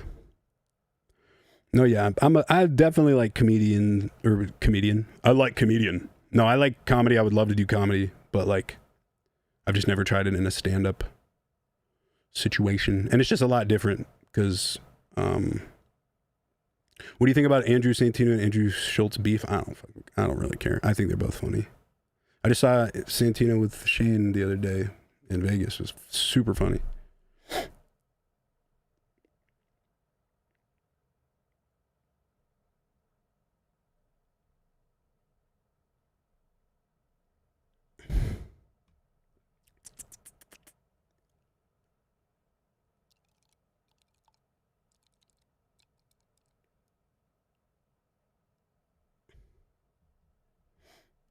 I don't burn. I wish I could smoke. It looks so fun. When are you going to be on Matt and Shane's Secret Pod? Hopefully soon. I'm friends with literally everybody who's a part of that podcast, except for Shane and Matt. But it'll happen. I know it fucking will. They're the dogs, bro. You can't rush dogs. You gonna get bit.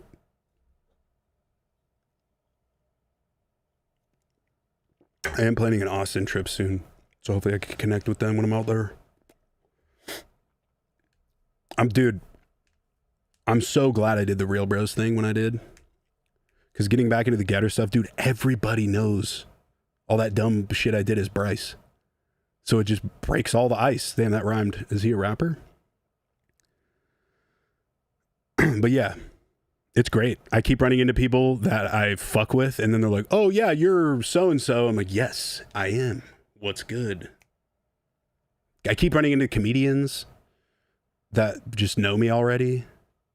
Fucking Sam Talent followed me the other day. That's dope. I fucking loved his special. Chappelle Lacey, the homie, same shit. So I'm really glad I did that. Big one thing. All right, I'm gonna go for like another 30 minutes because I'm starving. And I have to record one more walkthrough video for Patreon before I get out of here. So we'll do another 30 minutes. She was just a ting. When you wore the Tara Reid shirt at the end of the movie, I was like, yo, yeah, dude. I told them,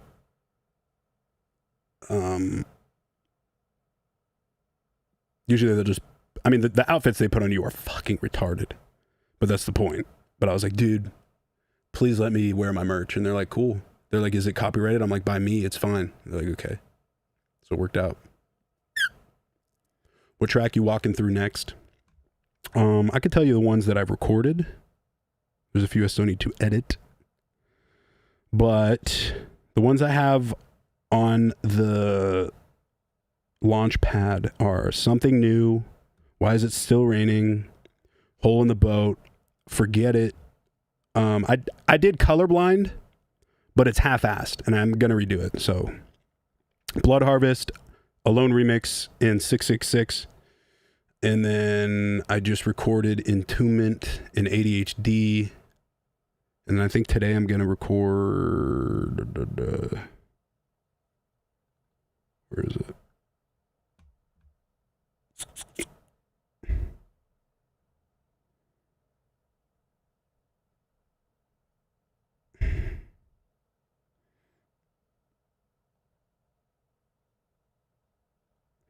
Probably Bad Acid today, or No Eyes. Got them all. Gotta do them all. I'll do Something New next. Yeah, I'll do that. I'll upload that one for Monday. Wait, I might already have it scheduled. Which one comes out Monday? Yo, you're about to get a straight up exclusive. I'll let you know which one drops Monday. On Patreon. Only on Patreon.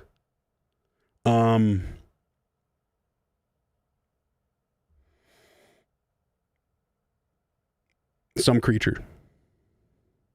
Some Creature drops October 27th. And then Hole in the Boat.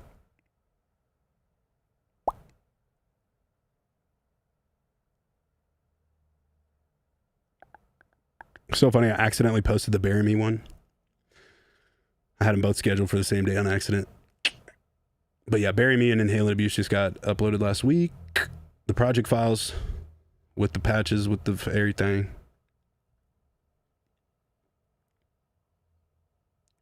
With the everything. Dude, how do I have to pee again? I'm not doing it. I'm not letting my body control me, dude. We got 29 more minutes. I'm going to push through. Music pod. Yeah, I'm going to do, I'm figuring that out.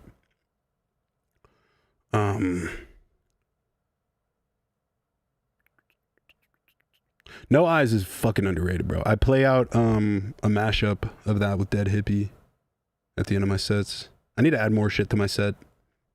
Make it a clean 90. Okay, let's do Patreon advice. This is the Patreon advice portion. So this is where, and if you're part of the Patreon, go to the chat area and go to the events, and there should be 2 Google form links that you can fill out. and then Caitlin gets them together for the streams. It's very helpful. So yeah, what would Getter do? You ask me, I'll give you some advice. So no, I think it's no sex, but the E is a 6. He says, or they say, I've been told by Revolt, Bandles, and Snails that my mixes sound solid. However, when I play my music in my car, the sub is way too strong and some sounds are phasing. Can you give a rule of thumb for sub volume in the mix and possibly why my track phases in the car but not my monitors? Well, car speakers are always all over the place. One thing I learned from my buddy Matt Simmers, who used to be in Terra Vita. I lived with him for a little while, and he would have his main headphones he would make music in. Then he would have really shitty earbuds and then a car stereo. And he would test his mix out on all of these. But that's how you can kind of, if you get it to sound good in all of those, you're good to go. But if once you start playing the songs out or hearing them played out, you can kind of get a good idea of like how the mix sounds or how it should sound, and then you kind of just get, because I don't really do much special shit. If I have the sub really loud and it starts to click or like distort, I'll put a limiter on it. But it's not, I mean, it also depends on the key it's in. There's the good old FAG rule. Yes, I did say FAG, but it's an acronym, F, A, and G. If you do your songs in mixture of F, A, and G, it usually slaps. I don't go below D sharp, at least for my root note for shit, but it depends on a lot of, it doesn't depend on a lot, you know. Maybe also flick on that mono switch on your sub for the low end, dude. Yeah, I wouldn't worry about it. Play more shows and you'll get used to it. But also try to let the mix go. I say that because I struggle with that. But if Snails and them thinks it sounds good, just take that and move on. Because the more time you sit and obsess over it, the longer it's gonna take to fucking, you know, finish that shit. Shit.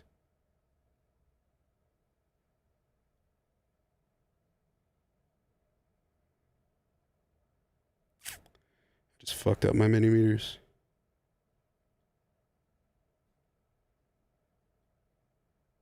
No. Dang it. There we go. Sorry, one sec.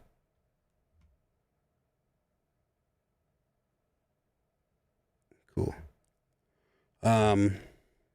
Yeah, I wouldn't try not to trip on that shit. What's up, Distinct Motive?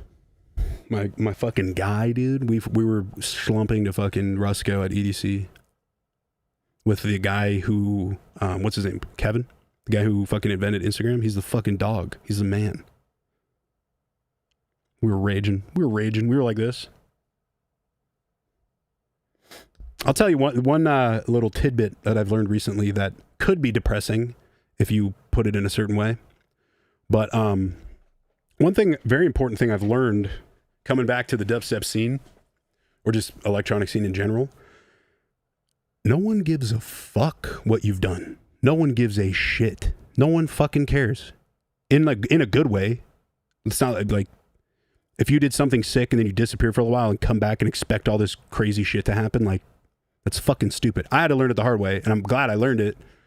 But yeah, no one really gives a fuck. And it's good. It's fine. I'm not complaining, like I said. But like, yeah, it's kind of just I don't know what made me want to bring that up. But yeah, when I was first getting shit going again and stuff, everything, like the fee was a lot lower than I wanted. The listens were a lot lower than I wanted or what I was expecting. And I'm like, dude, I did all of this stuff. I should be doing this. Where in reality, that does sound like it would make sense, right? I have hella followers. I've been in a bunch of shit. I've been in a movie. I've played all these shows. But like when push comes to shove, I've put out 2 songs in the past 5 years or some shit. And like, you know, gotta do the work again. I can't just expect it to be the same level at all times. But it was cool. I'm glad I figured that shit out.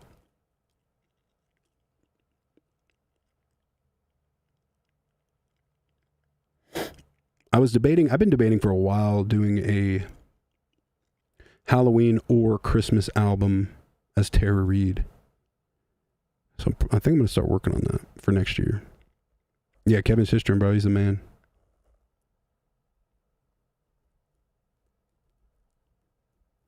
Yeah, boy. Let's do another thing, another advice thing. Okay, iComb on Patreon. He says, how do you deal with producing when you're really depressed? I know everyone says that you should pour it into the art, but I guess I haven't really reached that point yet. Your track walkthroughs are pretty much the only creative thing I could interact with right now, and thanks for that. But how do you go forward with your art when you don't want to do nothing? That's a good, insightful piece, bruh. Yeah, I think it's important to separate art and music from like your identity at certain times, because at certain times it can be your identity, and that's great, and you work from that and it's great. But the second it becomes a part of your like mental health or some shit like that, you'll be depressed or like anxious or something, or like I've ran into problems where I'm in the studio with somebody and I can't think of anything, and then I'll just start to like shut down and think I'm not shit.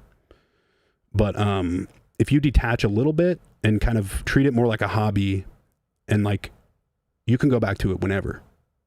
You know what I'm saying? Like one thing I've started to do a couple years ago is if I have an idea for a song and I make it and it sounds really good, but then I get to a point where I can't think of anything, instead of trying to open it up every other day and figure out something and force something, I just leave it, because every single time I come back to it and I finish it. That happened with most of the Tara Reid stuff, actually. And I also will get the thing where I'll make a song that is so sick, that I think is so sick, and I'm like, this is the last time I'm ever going to make something this cool. I will never be able to top this song, and then I always do.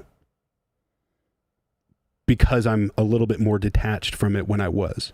Or then I was. But yeah, I'd say, I don't know, you got to keep having fun. Yeah, somebody says find the fun. Yeah. You got to, as soon as it becomes work or like something that stresses you out, like that's why I tell people I'm not political and I don't talk to anybody about politics, and I don't give a fuck about politics, because my job is to entertain people and make music and content for people to absorb, so that the politics and shit aren't as fucking whack as they are. So when some shit hits the fan and you have to watch somebody get shot in the fucking head on the internet, my job is to have the music for you to fall back onto so you can fucking forget about it. But you know what I'm saying? Like, that's my job, and so I recognize that is what I'm supposed to do. But I mean, you've seen my Patreon. I'm giving out songs that I will never release, because I'm making it because I like it, and I'm making it because it's my hobby. And I think for a little while I got wrapped up in the hobbiness, and it became less of a hobby and more of a job. And then I started to get stressed out, but now I'm back in the hobby phase, and it's just more fun, dude. So yeah, I would say just, if you're depressed and you're trying to make a song or trying to finish something or whatever, just put it down for a little while. Do something else. It's the same concept as like, dude, my best friend in the world, Daniel, we went to high school together. I was having some problems at home, and so I went and stayed at his house for about a week and a half, 2 weeks. I would see him like every day, every other day before this, and we're best friends, getting along, never get in a fight, blah, blah, blah, whatever. But then I spend so much time with him in the same room as him for so long that we wanted to fight each other. You know what I'm saying? So like, if you're constantly putting in work and not taking time for yourself, and like stressing over finishing this, or like, fuck, this song is so good, but I'm going to miss the deadline. Like, as lame as it sounds, religious or not, I'm not religious, but God's plan, it doesn't have to be God. It could be the universe, whatever the fuck you want. There is a plan for everybody. It sounds super wacky and stupid, but I'm telling you, no matter what, no matter how low you get, whether it be with making music or doing anything, like, you'll get out of it and then be like, I'm so glad I went through that. And that's where you learn all your shit. You know what I mean? I'm literally going off, King. I'm literally going off, King.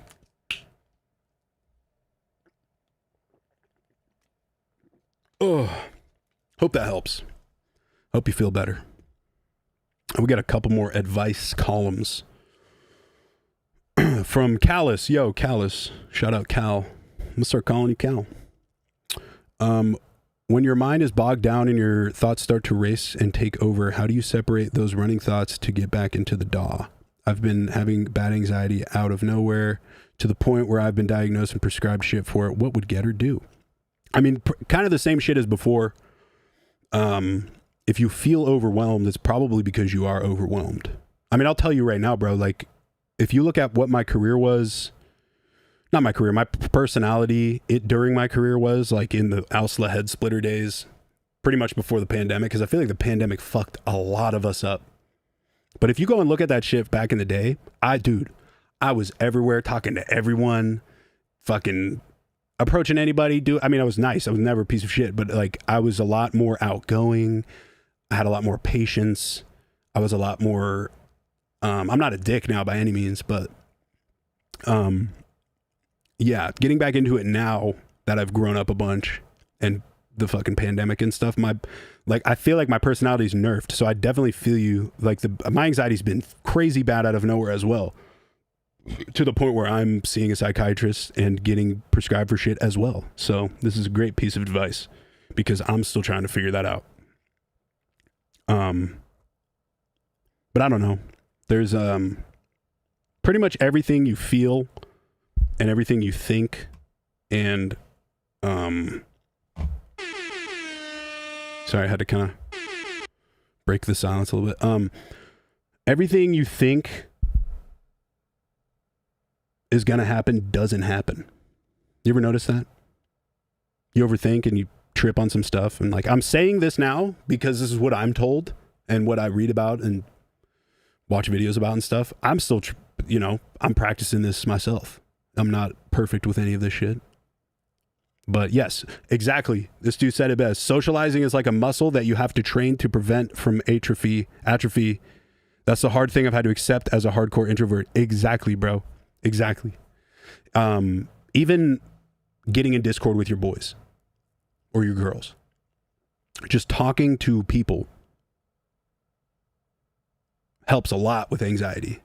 Like, anytime I do a podcast, bro, I'm on there for the first 10, 15 minutes. I'm super tense and, like, shit, even the streams, the first 30 minutes, I'm always, like, second guessing everything, and then you get comfortable, but that's just how it is all the time.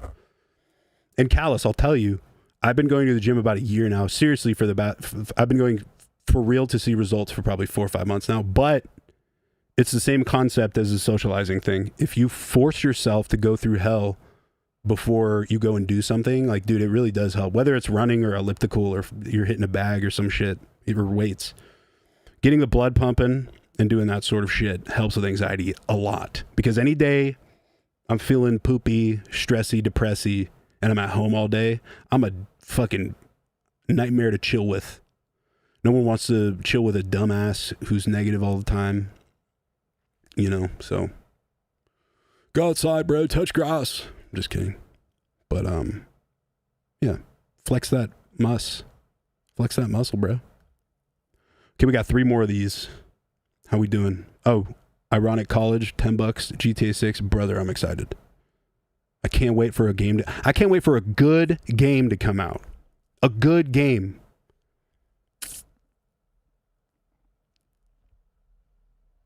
GTA 5, it's been over 12 years and it's still good. I can't wait for that to happen again. I'm so sick of getting excited for games, and then we get a bunch of fucking bullshit from EA, from everything's ass. I'm sick of it. Had enough.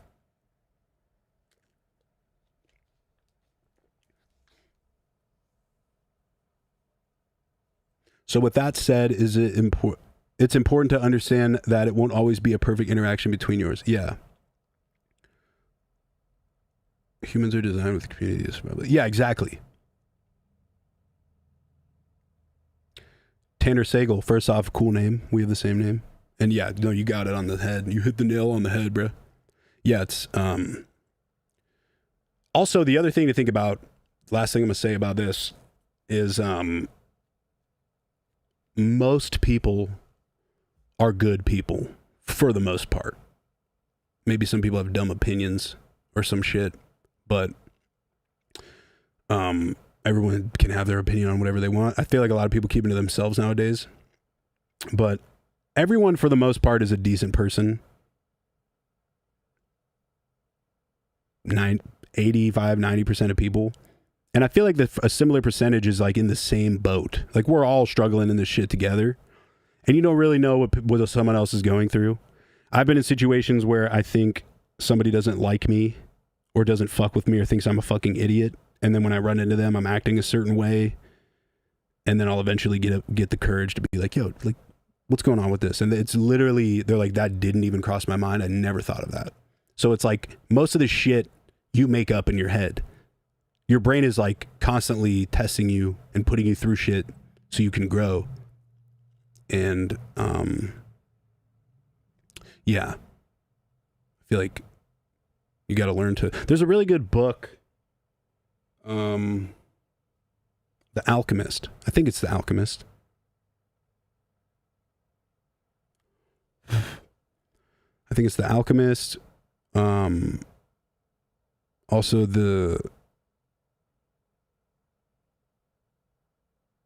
what's it called? The Power of Now by Eckhart Tolle. I'm sure everybody's fucking read that shit. But yeah, those books are really good for kind of wrapping your head around it. Practicing it is another thing, but like being able to separate you and your physical self from your brain and being just the observer. So like you feel a certain way, but you can separate yourself enough to be like, okay, that's not real. I'm feeling like this because of something, and nothing that I'm thinking of is accurate. So you can like come to terms with it so your emotions aren't going to completely take over your fucking body. It's a good ass fucking book. Read it. The Creative Act by Rick Rubin is also really good.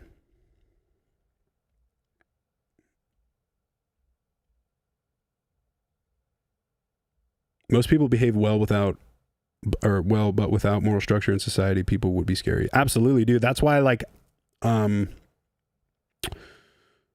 in the day, I used to be like the atheist badass kid, like Odd Future Wolfgang. I hate God, all this stuff. But like now, I'm like, again, I'm not religious, but like I get it now. Like the morality that religion brings to the table in certain cases, I feel like is what keeps people good, even if you don't believe in it. It's like, unless you're a crazy radical motherfucker, but like being on the side where you're like, yeah, if I'm a good person, good things will happen to me. If I'm a bad person, bad things are going to happen to me. That's like not just with religion, you know? So it's like, yeah, morality is a really complex thing if you think about it. Okay, let's do more of these advices.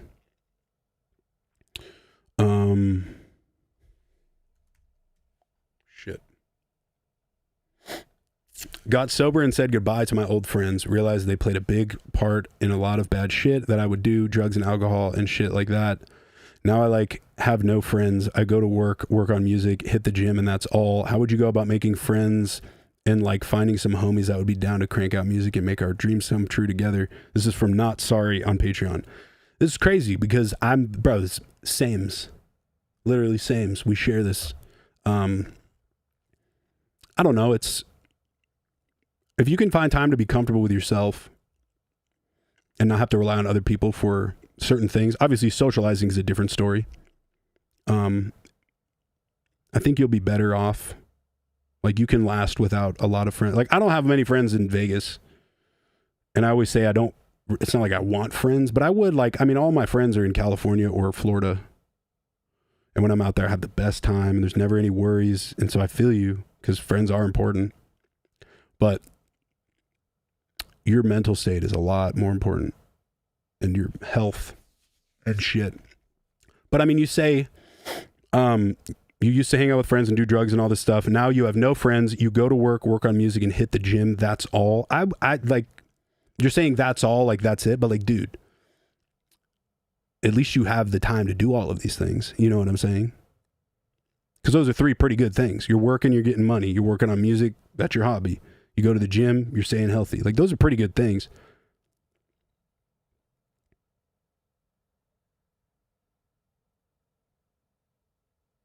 But I mean, put yourself in some communities on Discord or Reddit, or back in the day it was like dubstep forums and shit, and like you'll meet people online that way. Sounds cliche and maybe it sounds stupid, but like some of the people I'm still very close with, Space Lace is a great example. Like I talked to him for years on the computer way before I met him, way before I even knew him. And we would chat in like fucking Skype back in the day. Now we got FaceTime. There's so many tools to communicate. Like you could, I'd say, find some people in a similar boat to you, bro. Like fucking go to shows. Link with fools at shows. Nobody goes to shows to fight people.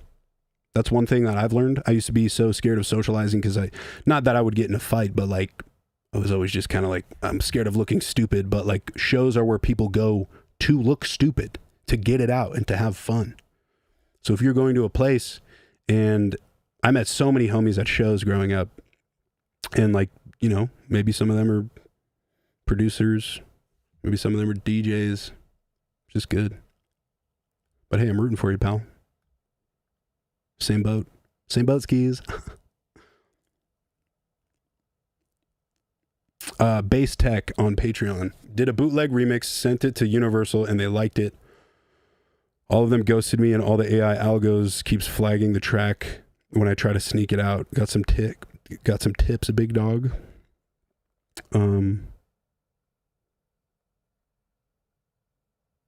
Tips with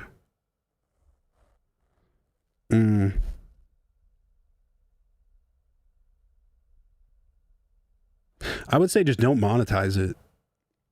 Keep it on SoundCloud and don't monetize it. I think what you're saying is you made a remix of somebody else's song. The label likes it, but every time you upload it, it gets flagged. But that's only going to happen if it's monetized, I think. So make sure it's not monetized. You should be fine. But yeah, AI algorithms are not the greatest. Oh, man.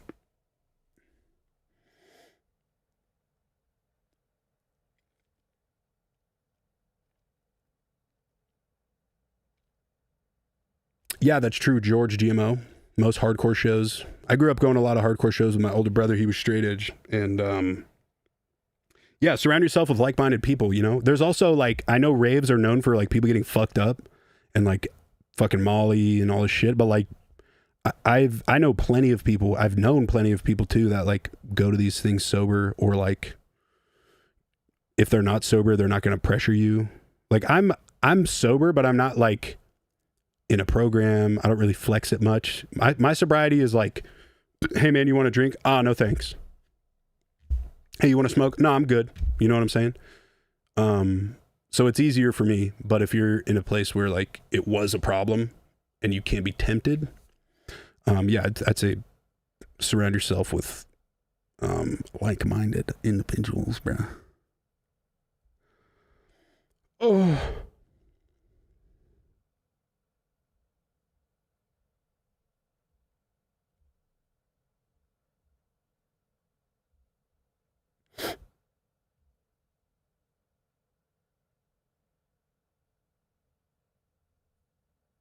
I used to do one beer at shows, quit alcohol in January, feel great. Yeah, no, for sure.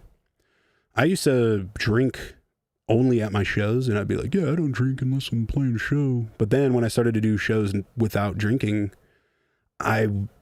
stage fright finally appeared in my life. So it's pretty gnar. But no hate if you're a drinker. Drinking's fun as shit. I wish my body was normal so I could drink and smoke. That'd be awesome.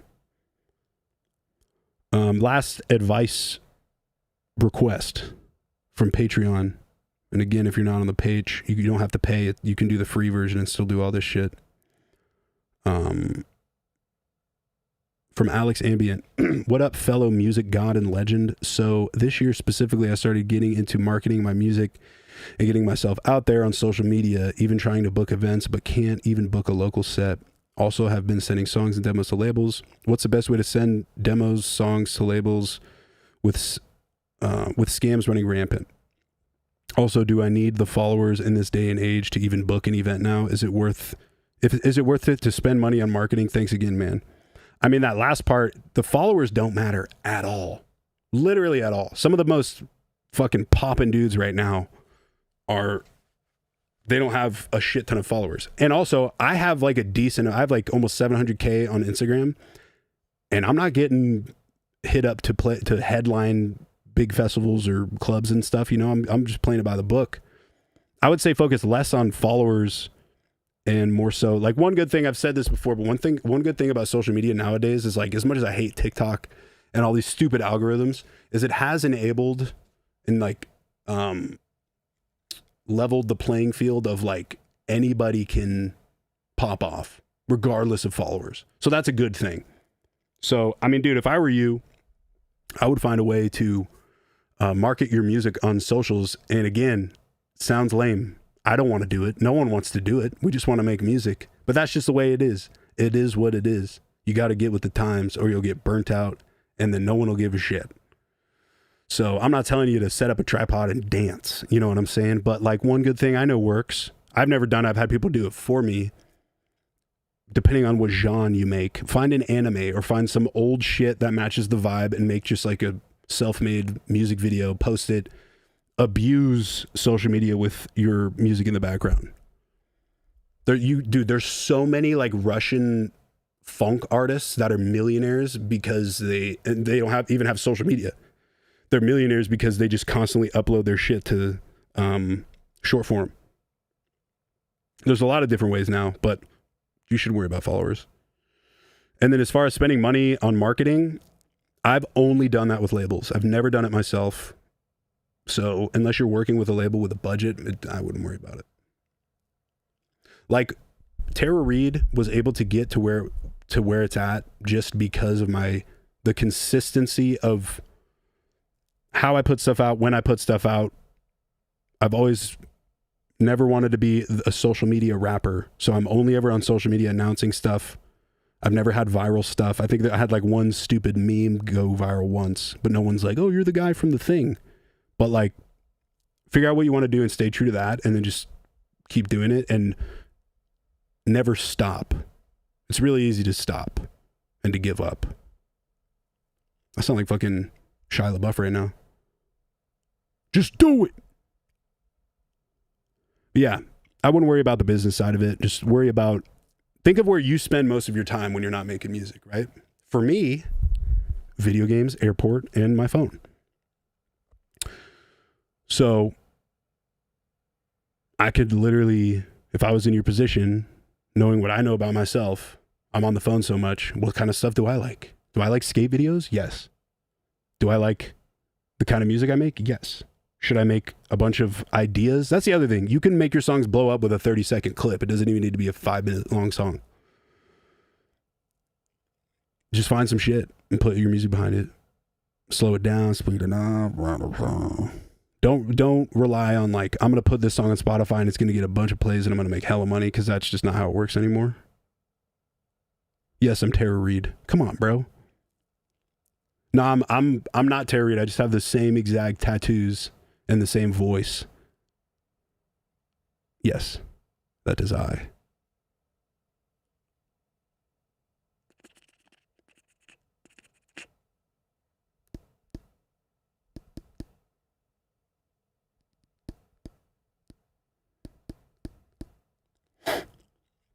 AJ, got to make what some people like. Yes and no. I agree. I know what you're saying. You got to make some shit so people listen to it because they need to like it, right? But how long was Suicide Boys going before they had all these listeners? How long was Sudden Death going before he was selling out arenas? You know what I'm saying? Like, if you think something is sick, unless by chance it is the absolute worst thing ever, and everybody's telling you to stop doing that style, it's probably not going to happen. But like, people like Sudden Death, dude, he's been doing his style for so long and having the same look, having the same fucking vibe with all of his shit. And then eventually it works. And then it just clicks and everybody's on board with that shit. Same shit with the Tara Reid shit. Same shit with Suicide Boys. If you ask me, when I was working with the boys and Puya and all these guys back in the day, if like the Suicide Boys would get, like, if I went back in time and told myself, hey, the Suicide Boys are going to be top 5 rappers in the world, in a couple years. I wouldn't believe it. Not because I didn't believe in them, but because I thought it was such a niche like thing that not a lot of people knew about. You know what I'm saying? Does that make sense? You never know, is what I'm saying. Just keep doing your whatever you think is cool. That Montreal show was wild. Dude, that show was so fun. I love playing arenas. REID is one of the kings of the underground for sure. Thanks, bro. Yeah. Terry REID is my passion project. I have no real goals for it. I would love to perform at all these giant shows and do all this crazy cool stuff. But I'm in a lane that's very extremely niche. And I know if I grind, I'll get where I want to be, but I'm just not trying to. I want this to be a lifelong thing. I don't want to have my shit pop off now. And then when I'm 40, I'm living off old accomplishments. You know what I'm saying? But I would love to like tour with Earl Sweat and fucking Action Bronson, work with Fly Low, Alchemist. I would love to do all these things, but I just gotta, I feel like I've done pretty well so far.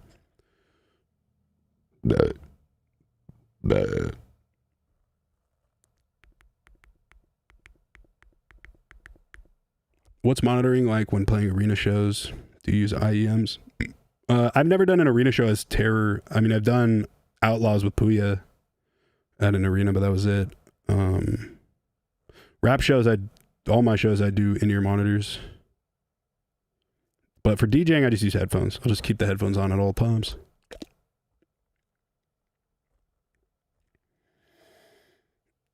Oh, fuck. Yeah, Gibbs would be cool. Oh, that shit would be sick, bruh.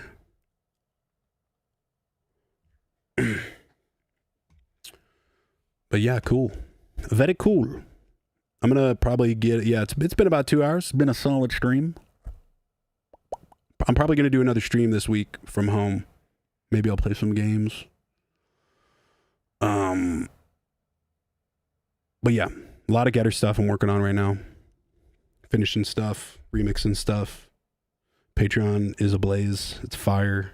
Join it. You don't have to pay. Just join for free and see what's going on.